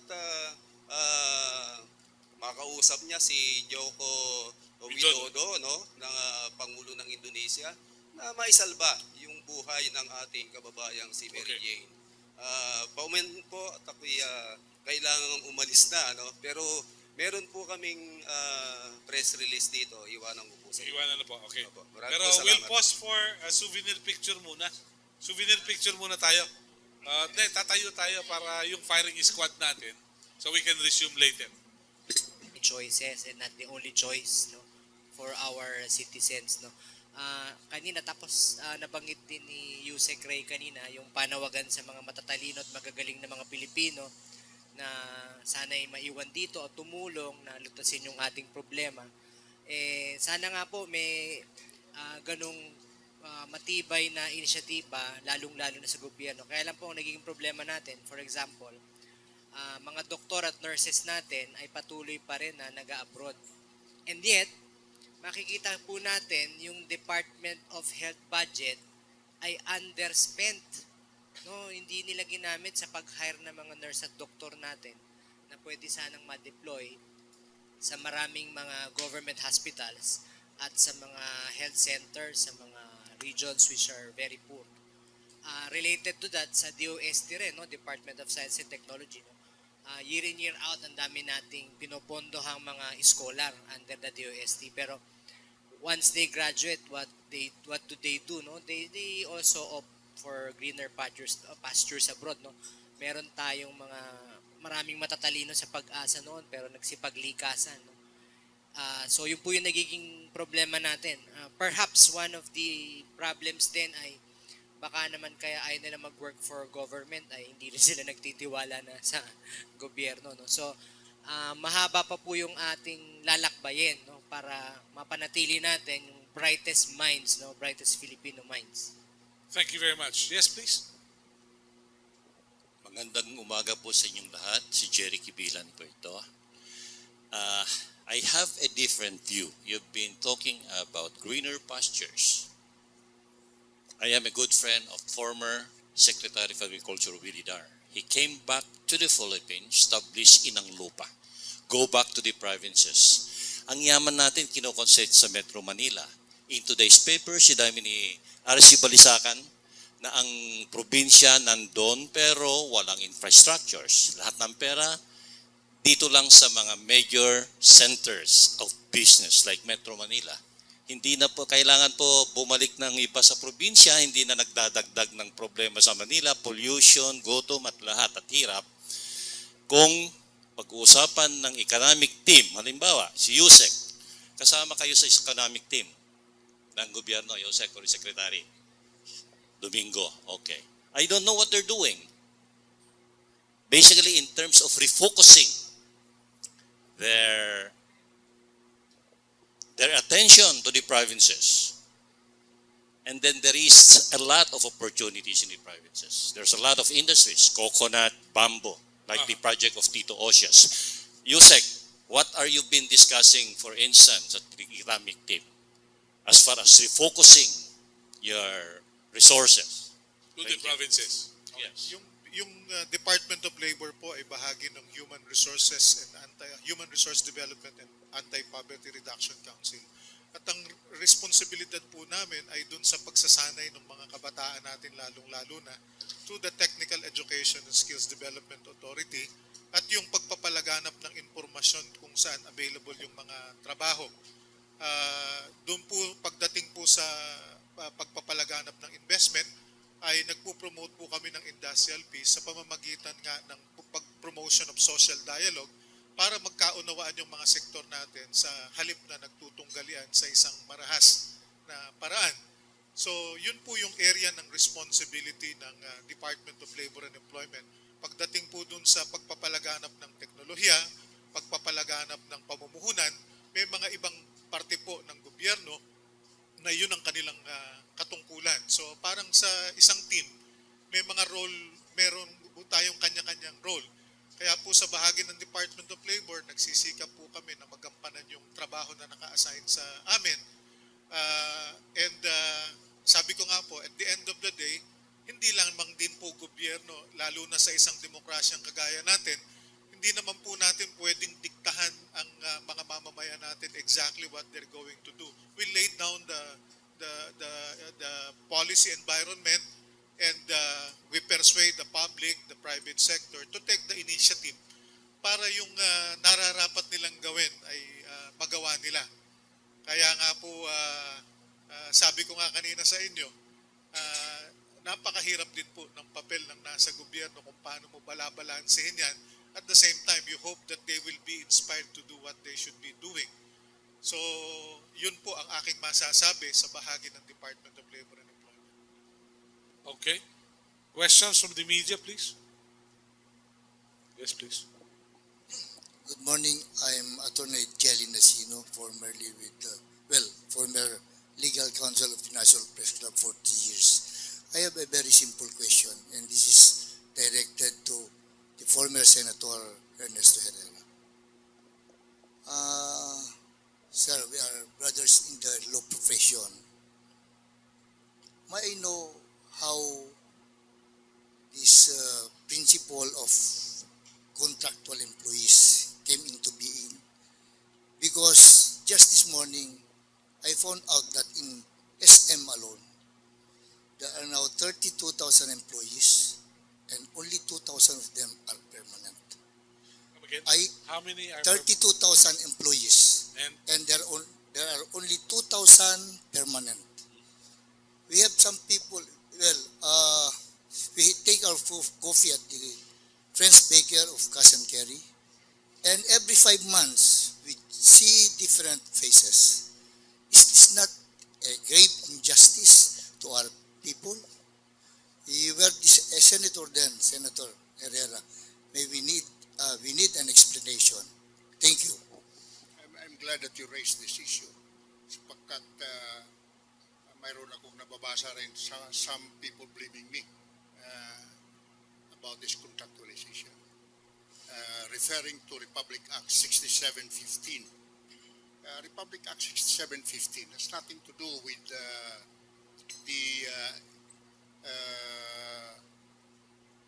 practice now of contractualization, saying that there is a legal basis for that. Ang katotohanan, ang nangyari dito during the time of Secretary Kisumbing, you correct me if I'm kung mali ako dito. Secretary Kisumbing used Administrative Order number 18 or number 10 of the PD 444, the labor code, in giving permits and licenses to service contractor. And ito ang nagamit na nag-provide ng mga contract workers to many establishments. Now, under PD 442, yes, 442, the labor code, may mga provision dyan that how a service contractor can operate, yung requirement ng capitalization. At the beginning, it was 2 million. Later, it was raised to 3 million. And then, kailangan nga those employment or jobs that will be contracted out are not directly connected with the business of the company. So, using the example of SM, yung mga nagtrabahong sales girl at ang SM is a department store, directly connected yung kanilang jobs sa business ng company. That ought not to be contracted out. Sapagkat ang nangyari dito, during the martial law regime pa, when it was implemented yung to contract out some jobs like janitorial, yung security guards, not directly connected with the business of the company, considered legal. And I think there was also a Supreme Court decision on that issue. Now, yung sinasabing Republic Act 6715, which I authored, has nothing to do with that. Under that law, ng 6715, kung ang isang manggagawa nakatrabaho ng 6 months in a period of 1 year, kahit yung 6 months broken services, automatic na regular siya. It means that is a law to address that problem sa mga manggagawa na working for several years at a time, hindi na regularize. That is why we passed Republic Act 6715. So, under that law, kung ikaw isang manggagawa, nakatrabaho ka na ng 6 months, kahit yung services mo broken, but in a period of 1 year, ang combined period sa trabaho mo, abot ng 6 months, you are considered as regular employees. No need for a company to issue a memorandum converting you to become a regular worker. Automatic regular ka under that law. Now, that is the background there. Now, when Gloria Arroyo took over as the president, and when we had a discussion in Malacanang before the appointment of Pat Santo Tomas, one of the things that I talked to her was i-left ninyo itong administrative order number 18 or number 10. I'm not very... Number 18. Number 18. Pat Santo Tomas agreed, and Pat Santo Tomas in fact lifted administrative order number 18, but only for 5 or 6 months. After that, nabalik yan. So end of contract na yun. Well, I can understand that maybe the problem here is the employment situation. Na marami sa mga service contractor are saying, you know, we are employing so many people. Because I recall one time I was interviewed with Mr. Lacson, Ortigas, of the Employers Confederation at the time. He was raising the issue of is it morally wrong for an employer to provide 5 months' work to a person who cannot buy food for his family? I would like to believe that it is more on the pressure of this sector. Look, we are also giving the protection. And those who are legitimate service contractors are saying that we are the employer. So you organize them under us. But unfortunately, some employers are using even the personal manager, sometimes mga anak, to provide contract workers. At ang katotohanan diyan, the way it is practiced, parang cabo system. Yung cabo system, we fought against that sa pier. Nawala na yun, illegal yun, ang cabo. Ngayon, parang may cabo na sa land-based workers, which is very sad. And I think the government should stop it. Now, how they will appease the service contractor sector is something else. Because you have also to accept the reality that many of them provided jobs.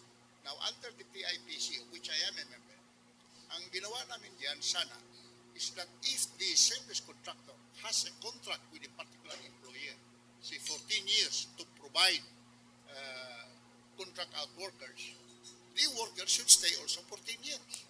Hindi yung tag 5 months, 5 months. At sa ginawa pa ngayon, nag-organize yung some industries. I understand one was the garment industry, nga 5 months ka ni company A, another 5 months ka ni company B, another 5 months ka ni company C, pagkatapos ng 5-month contract mo.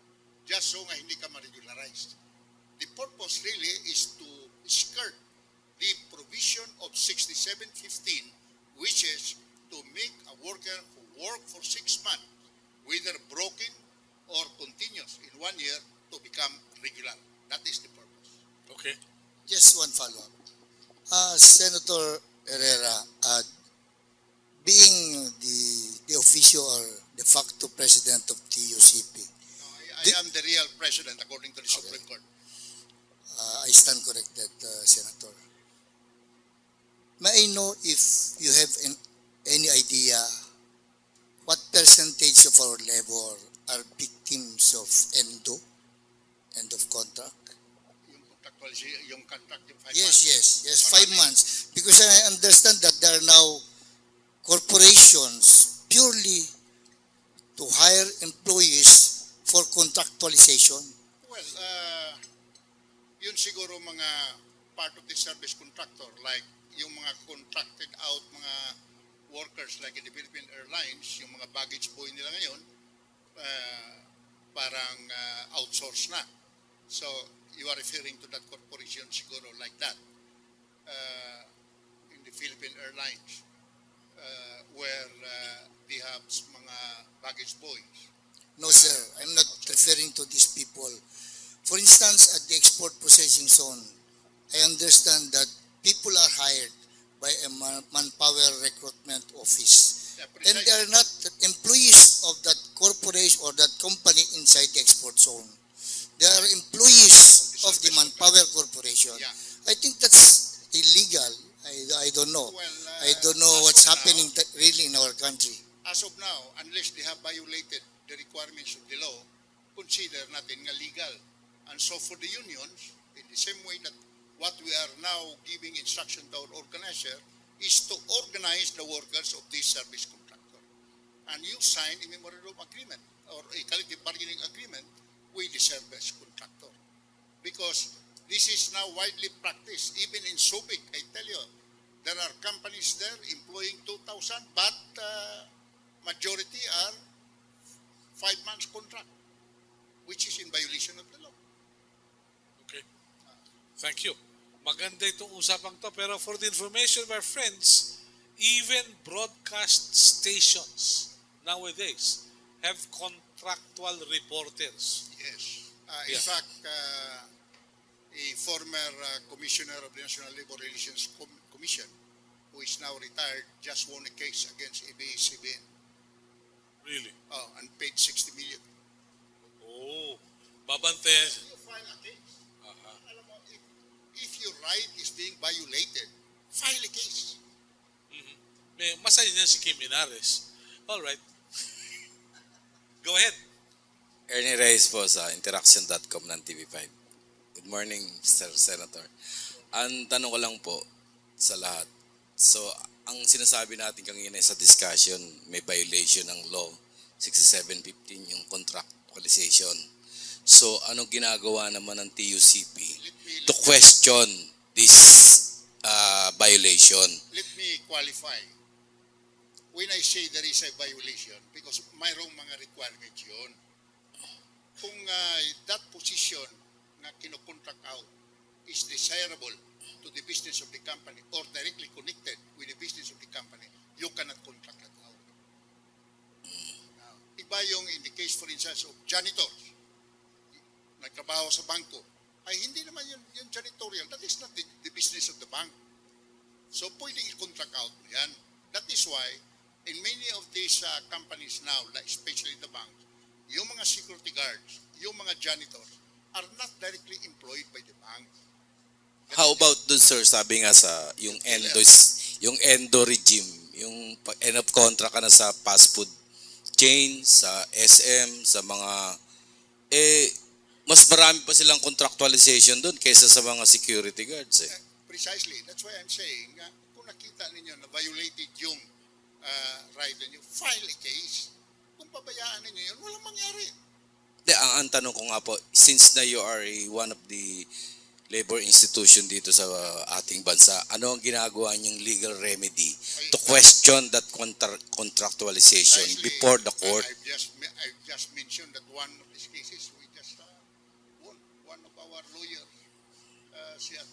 Amorito Cañete, who used to be National Labor Relations Commissioner, just won a case. And that would be an encouragement. And I recall also, if I'm not mistaken, there is one case. Si Matola told me that they won 2 years ago on that issue again. You just file a case.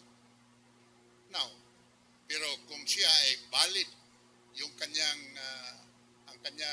legal, yung kanyang pagka-service contractor, bilang employer is the service contractor. You organize and then you work for the collective bargaining agreement with the service contractor. Because mayroon naman talaga mga service contractor which are legal. Okay. Pero sir, lalo na sa sa mga food chain, direkta silang nag-hire ng 5 months eh. Hindi naman service contractor yung nag-hire na yun.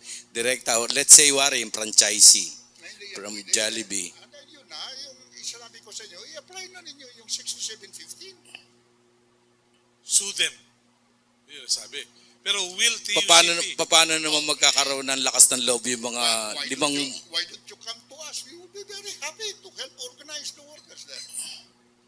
Okay. Ganun lang yun. Ang problema is that kung matulog ka lang sa all this violation, walang mangyari. File a case. Okay. Yan. FFW. Yun, magkahiwalay nga yan, no, yung ine-endo na direktang iner ng principal, halimbawa Jollibee nga o malls, iba pa yung trabaho pinoprovide ng manpower agency. Kasi yung kung sa endo nga at hinire ka nung kumpanya in the first place, mag-a-apply nga yun na kapag ka lumagpas ng 6 na buwan ay dapat regular ka na. So in which case, you have to sue. No? Practically, ang problema natin kapag ka isang ordinaryong manggagawa at hindi mo pa nga alam ang lahat ng iyong karapatan, mahihirapan ka, matatakot ka talaga magsampa ng kaso. So dito po papasok yung kahalagahan na ang mga manggagawa ay merong union. No, dahil kung may union po ang mga manggagawa, merong magtatanggol sa kanila. No? So halimbawa, yung kaso ng endo, yung na 5 months, kung lumagpas na siya ng 6 na buwan at may union doon, re-recruitin na yan ng union o member ka na ng union kasi naglagpas kang 6 na buwan na dito sa kumpanyang ito. So may pagtatanggol ka na namin, magsasampa kami. Hindi ba pwede sila ma-recruit from the first day of their work? Well, kung nasa constitution and bylaws ng union, pwede silang ma-recruit, fine. Ang problema, especially kung merong CBA, collective bargaining agreement, doon kasi dinedefine sino yung covered ng collective bargaining agreement. Kung explicitly nakalagay sa CBA na kapag hindi pa regular, hindi pwedeng maging member, hindi nila may pagtatanggol. So ngayon, kung ang mga union matagumpay na mapapapayag ang management through collective bargaining agreement na on the first day pa lang ng kanilang employment, they'll be considered covered, pwede nilang gawin yun. So yun yung sa usapin ng endo. Iba pa yung sa manpower agencies, no? Kasi maliban dun sa mga conditions na nabanggit ni Senador kanina, isa sa condition din sa para legal kang makapag-contract out ng trabaho yung meron ka ring pag-aaring facilities o equipment. Ibig sabihin, kung manpower provider ka pero ang ginagamit mo rin facilities at equipment ay yun sa principal o yun sa kumpanya na kung saan nagtatrabaho yung tao, ibig sabihin illegal yung iyong ginagawa. So Sa Department of Labor, alam niyo naman siguro na this is in violation of 6715 or whatever. Ano naman yung ginagawa ng ating gobyerno to protect our workforce? Kasi parang nagiging subservient na lang tayo dun sa mga malalaking kumpanya na parang natatakot yung Department of Labor na banggain itong mga malls na to, itong mga Jollibee na to, itong KFC na to. Dahil investor sila, mga ganun. Bakit? Ano yung ginagawa ng, including the ILO, ano yung ginagawa ninyo to protect workers? Okay? Thank you. Ang naunawaan ko doon sa Department Order 18-2, inassess nga yung mga subcontractors na binabanggit natin. At kung di ako nagkakamali, from about 15,000, na-reduce yan eh. Doon sa mga, inassess sila based doon sa mga whether compliant sila doon sa mga qualifications na binabanggit, kung may sufficienting capital, merong workplace, meron silang equipment. So, on the part of the Department of Labor, we cannot presume na yung mga sinasabi nating illegal ay illegal without the necessary assessment or cases being filed against those things. Siguro din tingnan natin sa kabuuan, hindi lamang dun sa batas, tingnan din natin yung mga neighboring countries natin, kagaya ng Japan o Indonesia. Dati sa Japan, lifetime employment yan. Tinitingnan ko yung mga reports ng research organization sa Japan. Ang dami ring nagkaroon sila ng mga subcontracting arrangement. Meron silang tinatawag na labor dispatching system. Dahil maraming company rin, hindi na nila sa bilis ng teknolohiya. For example, pag tiningnan mo lang yung mga IT companies, IBM dati, pag nabanggit mo yung salitang IBM, ang i-imagine mo, manufacturer ito ng mga hardwares na malalaki. Diba? Ngayon, ang pinuproduce na lang nila ay mga business applications.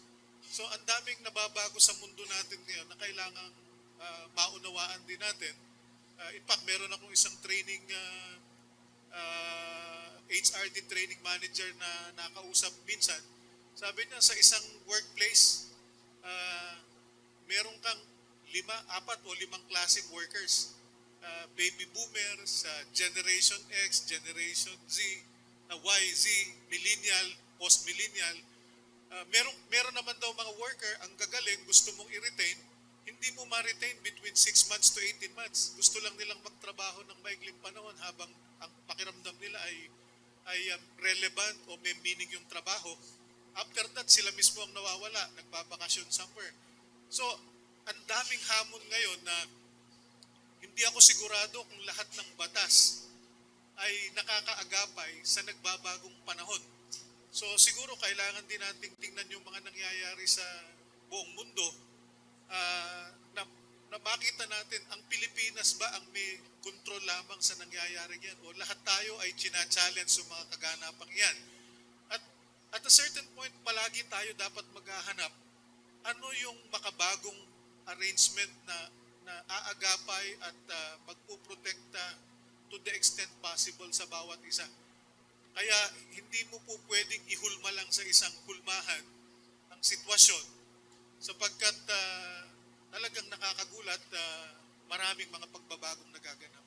Thank you very much. From ILO, have you made any study about the impact of contractualization on productivity?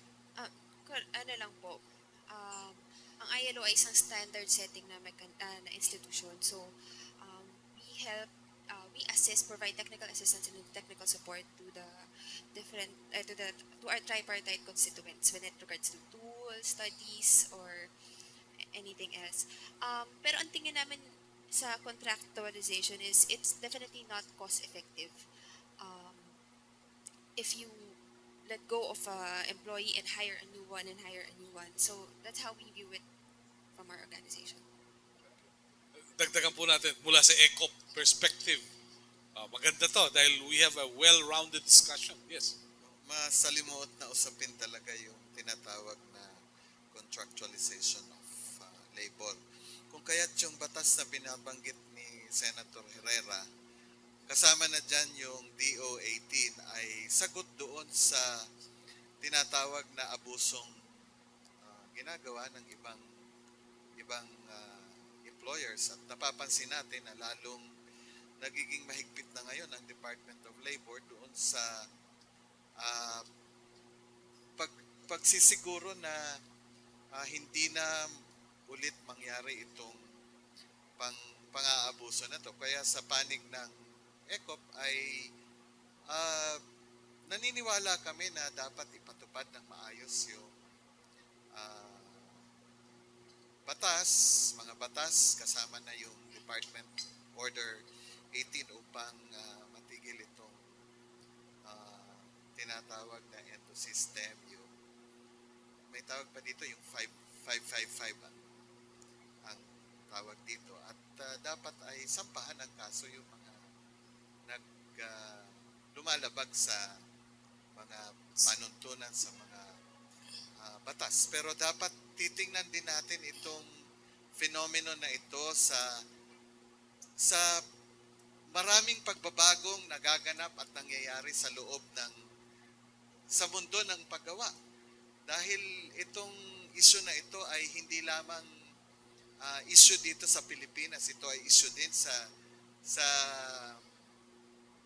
Indonesia, issue din ito sa Thailand, at sa Japan ay matagal na itong nangyayari, at sinasabi nila na ito ay isang paraan upang maging competitive yung isang kumpanya dahil merong mga uri ng trabaho na nangangailangan ng ganitong Arrangement. Ganitong arrangement. Okay. One So to last. speak. Okay. Si Senator Boy, may dadagdag pa. Sige po. Well, I would like to encourage the media to form a union because itong problema that you raise, ito ay pinakaseryoso ito doon sa industry ninyo eh. That is why I said earlier that in the case of, I think, ABS-CBN, nanalo ang mga workers dyan eh. On this issue. Laking award nila. At this is not the first time that I heard coming from the media yung ito nga problema. Because this really is affecting the media. Marami sa inyo mga contractualized workers. Okay. Talent at iba pa. All right. Sige nga po. Napansin namin na yung labor law compliance system ay hindi lamang yung mother company ang tinitingnan, kundi pati yung tinatawag na value chain or supply chain ng isang malaking kumpanya. Bago bigyan ng certificate of compliance yung isang malaking kumpanya, ay titingnan kung pati yung kanyang supply chain or value chain ay sumusunod sa labor standards. Okay. Very well. Ito ay isang magandang paraan na in a way that will contribute to the decrease in the violations Yes. of From the labor Department laws. of Labor.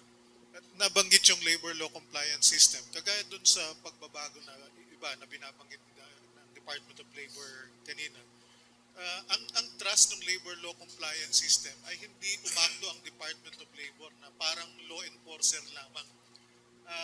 Inuunawa niya yung sitwasyon ng mga participants at ine-educate dun sa mga prinsipyo na kagaya ng binabanggit ng International Labor Organization na makita ng employer kung nasasaan yung interest niya.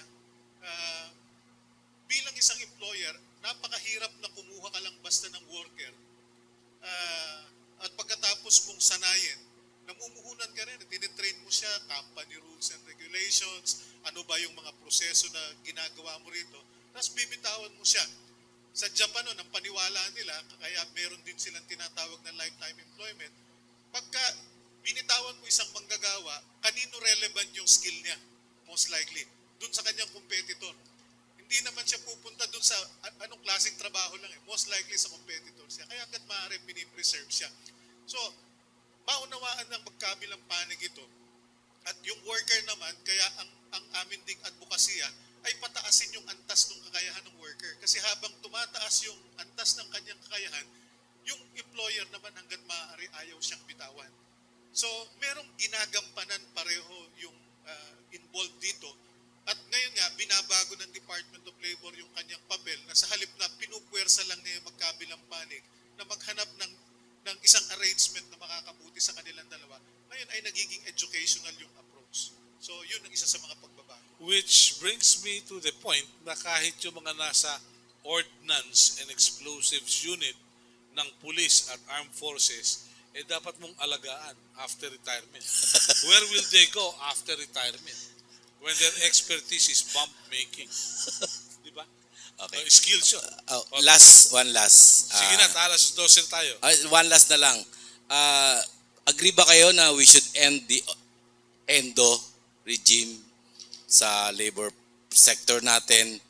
Why or why not? Sinagot na ng ILO yun. Sabi niya, cost effectiveness, medyo in question, right? Okay. Yung hindi pa nakakasagot.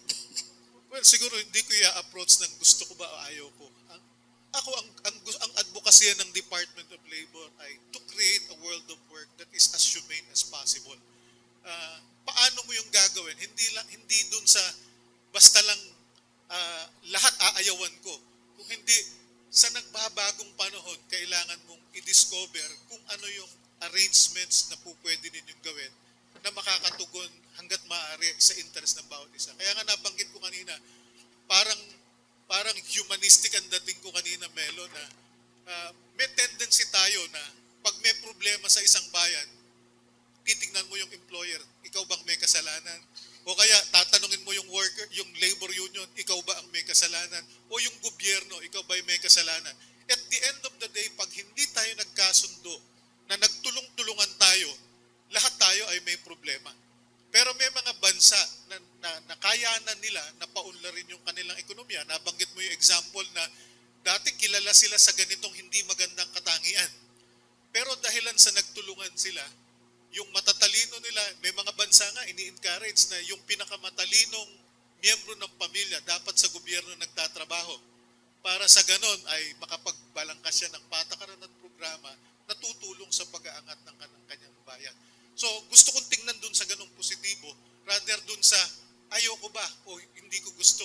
Kasi pagka ganon lang, maraming nangyayari sa kapaligiran natin na wala naman sigurong matinong tao ang gusto. Pero paano mo yan babaguhin? Hindi sa pamamagitan ng paninisi sa bawat isa, kung hindi sa pag-encourage sa bawat isa na tumulong sa pagbabago. Okay. I guess that answers for the rest of the group. Please go ahead. Hindi ko alam kung naitanong na ito. Nahuli ka siguro. Sige, go ahead. Nahuli ko eh. Go ahead. Bakit parang nabago ang definition ng unemployed o unemployment? Kasi nung dati, ngayon, ang bagong definition yata, hindi ako nagkakamali. Kung ikaw wala kang trabaho at hindi ka naganap ng trabaho, hindi ka tinuturing na unemployed. Saan ang galing ito? Tapos yung pag nagkatrabaho ka ng 2 oras yata o 3 oras sa isang linggo, may trabaho ka. Parang gano'n.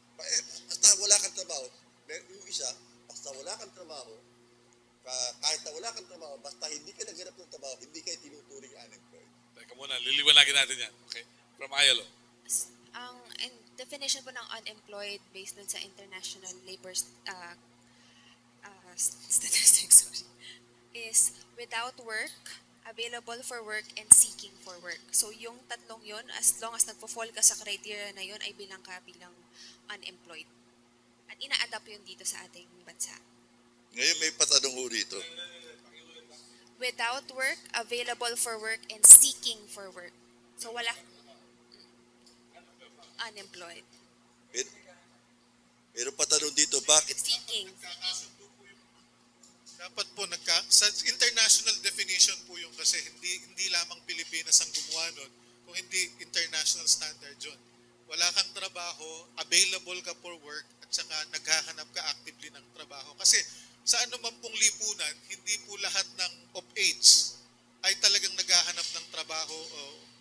Yung iba kasi dependent sila o merong sumusuporta sa kanila. So, yan po ay pinagkasunduan ng international standards kung paano i-define. So, kasi kagaya nung halimbawa, nakakulong ka, gusto mo mang magtrabaho, nakakulong ka, hindi ka po pwedeng magtrabaho, kaya hindi yun kinakount. So, ito po ay pinagkasunduan ng mga labor statisticians sa buong mundo. So, kung gusto po natin yung datos natin ay maging comparable with the other statistics, ay hindi po tayo po pwedeng gumawa ng sarili nating definition kasi hindi magkakasundo yung mga statistics. Kasi parang unfair yan doon sa mga naunang administrasyon. Ano? Kasi parang nababawasan daw ng 3 percentage points doon sa bagong definition. Halimbawa, kung ang kasalukuyang unemployment rate ay 6%, dapat daw yan 9%. Nababawasan ng 3 percentage points. Pero kagaya nga po ng binanggit natin, ito po yung international definition. So, ang International epekto po definition. nito ay hindi lamang sa Pilipinas, kundi sa mga ibang bansa rin. So, yung mga eksperto sa pagbilang ng mga bagay-bagay, sila ang nagkasundo ron. Kasi, kagaya po ng binabanggit natin, conceptually, pwede mo bang asahan na ang isang may sakit ay magtrabaho? So, it's a physical impossibility. O nakakulong, o kasalukuyang nag-aaral. Diba? Hindi mo naman siya asahan na nagtatrabaho siya. Conceptually din, may binabanggit na pag nakapagtrabaho ka during ng at least isang oras doon sa reference period, counted ka as employed. Sabi nung iba, hindi naman yata normal na isang araw ka lang nagtrabaho. Ang sinasabi ng statistics ay kung at least nagtrabaho ka. Hindi niya sinasabing isang oras ka lang talaga nagtrabaho. Kasi conceptually, paano mo naman siya sasabing hindi siya nagtrabaho? Merong isang punto na nagtrabaho siya. So, yan po yung, kumbaga, dilema ng mga statistician. Kung ikakategorize ka, nasa dalawang kategorya ka lang nakalabas ka ba o nakapasok ka? So, dahilan po dyan sa kanilang pagkakasundo, they came up with this definition. Maaring yung iba, nagme-measure na ang kanilang sample size ay 1,200 lamang. Kinakount nila pati yung underemployed na unemployed. Hindi ko po masasagkaan yung pananaw nila na ganon. Pero ang sinasabi ko lang po, ito yung international standard definition ng unemployment. Okay, thank you very much. I hope it's okay. Meron pa isa Ano kaya? Tanong ito, bakit ba takot na takot na magtaas ng sahod ang dole? Samantalang taas ng taas ang presyo ng mga bilihin at serbisyo. Hindi po sa takot na magtaas ng sahod ng Department of Labor. Kaya nga po, ginawa nating two-tiered wage system. Yung pong minimum wage, ang hangad ng Department of Labor, ay at least slightly above the poverty threshold. Pagkatapos doon, bigyan mo ng spasyo yung labor at management na mag-negotiate batay doon sa kakayahan ng kanilang kumpanya na itaas yung sweldo batay doon sa kakayanin ng bawat isa. Kasi po, ganito lang ang simpleng lohika niyan Kung taasan mo yung sweldo na hindi kayang ibigay nung particular na company, ano po ang mangyayari? Saan po pupunta yung kumpanya na yun at yung worker? Parang you are squeezing something out of nothing. Wala kang makakatas doon. Kaya po umaasa tayo doon sa huwisyo, the good faith of both labor and management to come up with something that is sustainable. Okay, well said. Please. I would like to address my question to Department of Labor. Please identify yourself and the entity you come I'm from. Ronnie from DWBL. Matagal ng problema ito na gusto ko lang iparating sa Department of Labor na hindi ho natutugunan ng Department of Health at ng Department of Labor. 3 days ago, naging guest ko po yung Philippine Nursing Association na marami hong problema ang ating mga nurses sa Pilipinas na hindi pa ho natutugunan. Na pag nag-a-apply ho ang ating mga nurses sa Pilipinas, sa mga hospital, wala raw trabaho. Pero pag ang mga nurses natin nag-a-apply ng training sa mga hospital, napakaraming trabaho dahil naniningil ho ang mga hospital doon po sa mga nurses na nag-a-apply po ng training sa mga hospital. Maraming bakante kapag nag-a-apply ng training. Pero pag nag-apply ng trabaho sa mga hospital, walang trabaho. Siguro kung makakapag-usap po ang Department of Health at ang Department of Labor, ito po ay pinakamalaking problema dahil napakarami pong mga nurses na napipilitan po mag-abroad kasi wala hong offer na trabaho. And the rest of that, nag-a-apply na lang po ng mga call center ang ating mga nurses na mga professional. Thank you very much. Not only that, di ka naman makakapag-abroad kung wala kang training. So may kita pa rin yung ospital. Isa pa yan ho. Kasi ang nire-require ho sa international like Europe, like US, pag hindi ho kayo nakaabot doon sa minimum experience sa 4 years, especially in Europe, hindi ho kayo magkwa-qualified na makapagtrabaho roon. Precisely. Sa US din, ganun din. So ito ho ang ating pinararating sa Department of Labor kasi hindi ho siguro alam ito ng Department of Health. Thank you. Well, sabi ko nga po, challenge ng anumang ekonomiya na makapagbigay ka ng sufficienting opportunity sa ating mga naghahanap ng trabaho.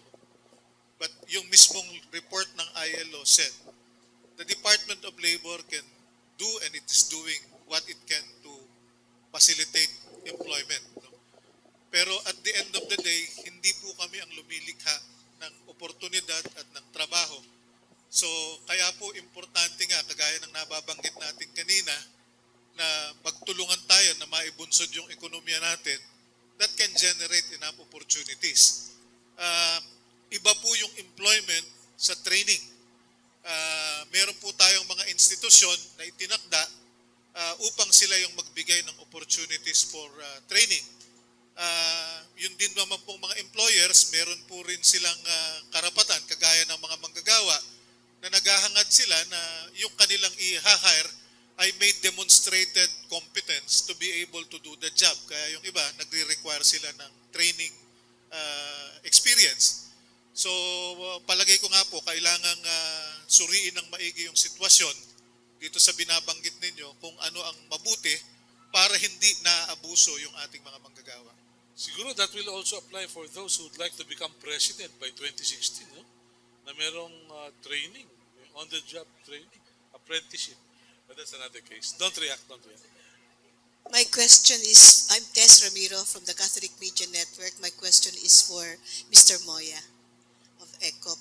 I'm very happy that you're here kasi gusto ko talagang tanungin ang ECOP kung ano po ba talaga ang inyong pananaw sa environment ng labor sa Pilipinas. Ang Confederation po ba ng mga employers makakapagsabi na we have a healthy environment such that you are in a position to profitably share with your employees? Mahirap po siguro mag-generalize at maglagay ng mag-peg ng figures kung in a scale of 1 to 10 ay nasaan yung confidence level ng Philippine employers dahil pwede natin sabihin na depende yan sa negosyong sa klase ng negosyo kung nasaan ka. Ngayon, masasabi ko lang na mataas ang confidence level ng Philippine employers lalo na sa service sector. Nandyan yung mga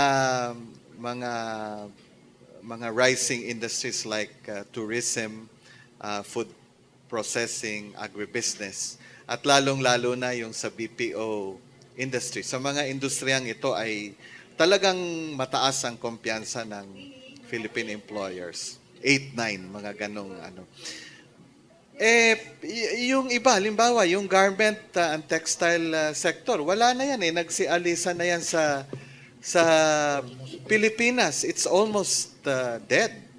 Wala na yan. Ano pa bang sektor ang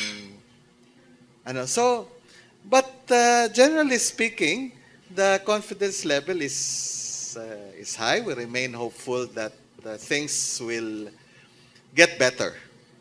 At nakikita naman yan sa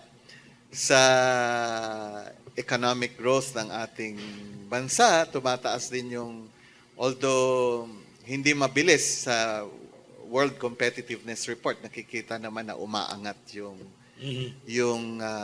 ating rating. I think it's what is important is that the government should continue to create a climate or an environment that is conducive for growth, investment, and prosperity, not just for businessmen but also for the people in general.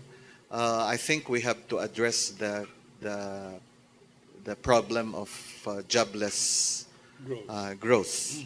And it is a problem which is accepted not just by the labor sector, not just by the government, but the employers as well. That is why I mentioned earlier that our National Conference of Employers, scheduled on May 14 and 15, will tackle this particular issue.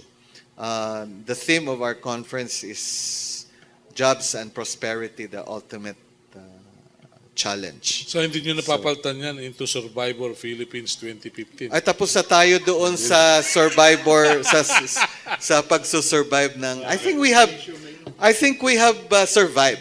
Okay.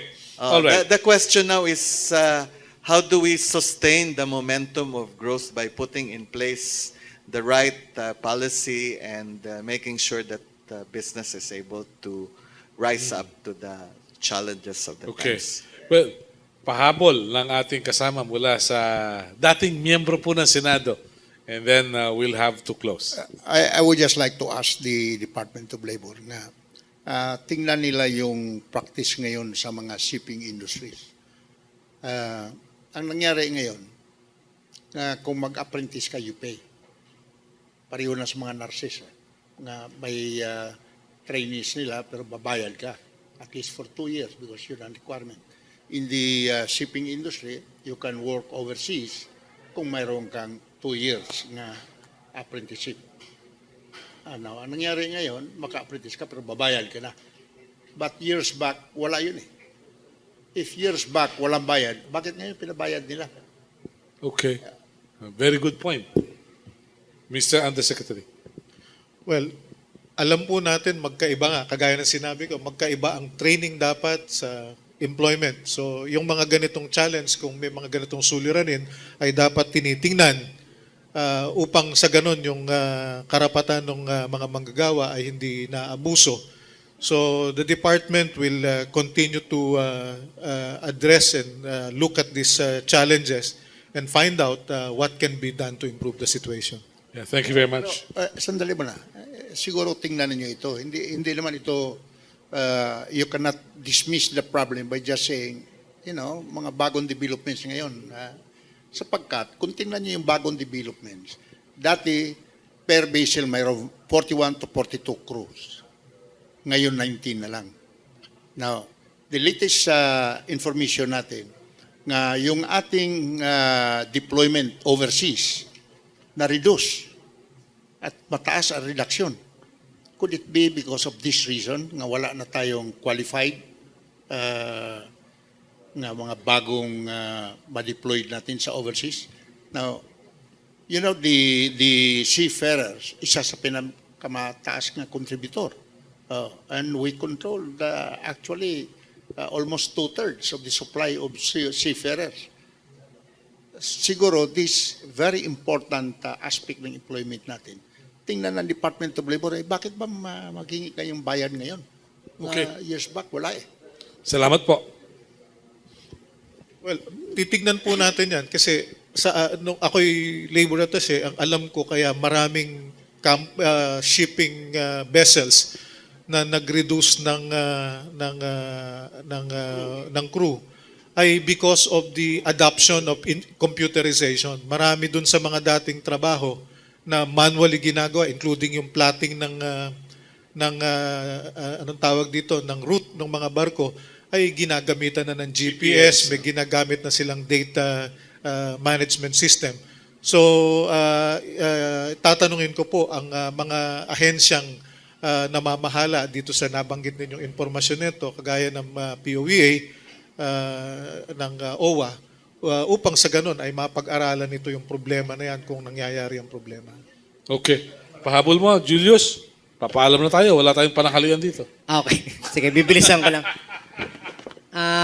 Parang at this point, gusto kong magpasalamat sa mga nagsisigarilyo at saka sa mga malakas uminom. No? Kasi napakalaki nung naging collection ng gobyerno from sin taxes. Unfortunately, yung mga collection natin from sin taxes, which should have gone to health services and even the hiring of additional medical personnel to serve our people, ay hindi nagamit for that purpose. And in fact, as I mentioned earlier nga, the Department of Health actually underspent And sa ibang mga sitwasyon na they spend on sophisticated equipment na hanggang ngayon naka-plastic pa rin, hindi naman nagagamit ng mga ordinaryong mamamayan. So, that's one of my points. Marami na tayo nakukolekta ng taxes na buwis. Sana bumalik yung serbisyo sa manggagawa at mamamayan. That way, maging hindi man sapat yung kanilang sahod sa ngayon habang pilit natin pinapataas, ay liliit naman yung kanilang gastusin. So malaking bagay yun. At kung ma-address yung mahalagang issue, tulad ng kanilang kalusugan at edukasyon ng kanilang mga anak, magiging malaking tulong siya. Second major point, ang problema natin, nabanggit din kanina paulit-ulit ni Yusek Rey, napakahalaga ng social dialogue, napakahalaga ng tripartism where government through the DOLE, employers and unions can talk on equal footing. Ang problema natin, kung hindi equal footing at kung halimbawang nakatali yung isang kamay ng manggagawa kapag pumapasok sa ganitong pag-uusap. So what is the problem in real terms? 6% na lang po ng ating workforce ang unionized. At mula dun sa 6% na yon na roughly 2.4 million or something, 200 plus thousand lang yung covered by collective bargaining agreements. So, hindi po natin magagawa yung sinasabi natin na mas magandang mag-usap sa shop floor level, sa workplace level, at sa industry level kung hindi po ganap na empowered yung mga manggagawa to negotiate or to talk or to have dialogue with employers. So, hindi po bawal mag-union, ang bawal po ay ipagbawal ang union. So, yun po sana ang ipahatid nating mensahe sa ating mga kapwa manggagawa sa darating na Labor Day. Salamat po. Thank you. Final word from ILO. As mention natin several times dito na makasama natin sa study is, ang ina-emphasize natin dito is not yung level ng economic growth na nagaganap dito sa country, pero kung paano natin ma-achieve to. At ito yung sa pamamagitan ng pagsulong ng decent and productive employment. Thank you very much. Let this be a call for everyone. Sabi po nung ilang mga malilikot ang isip, dalawa lang daw ang pinagkakapirahan sa mundo. Isa raw yung relihiyon, pangalawa yung union. Pero I wouldn't want to buy the idea sapagkat yung mga union at yung relihiyon provide hope and services to its members.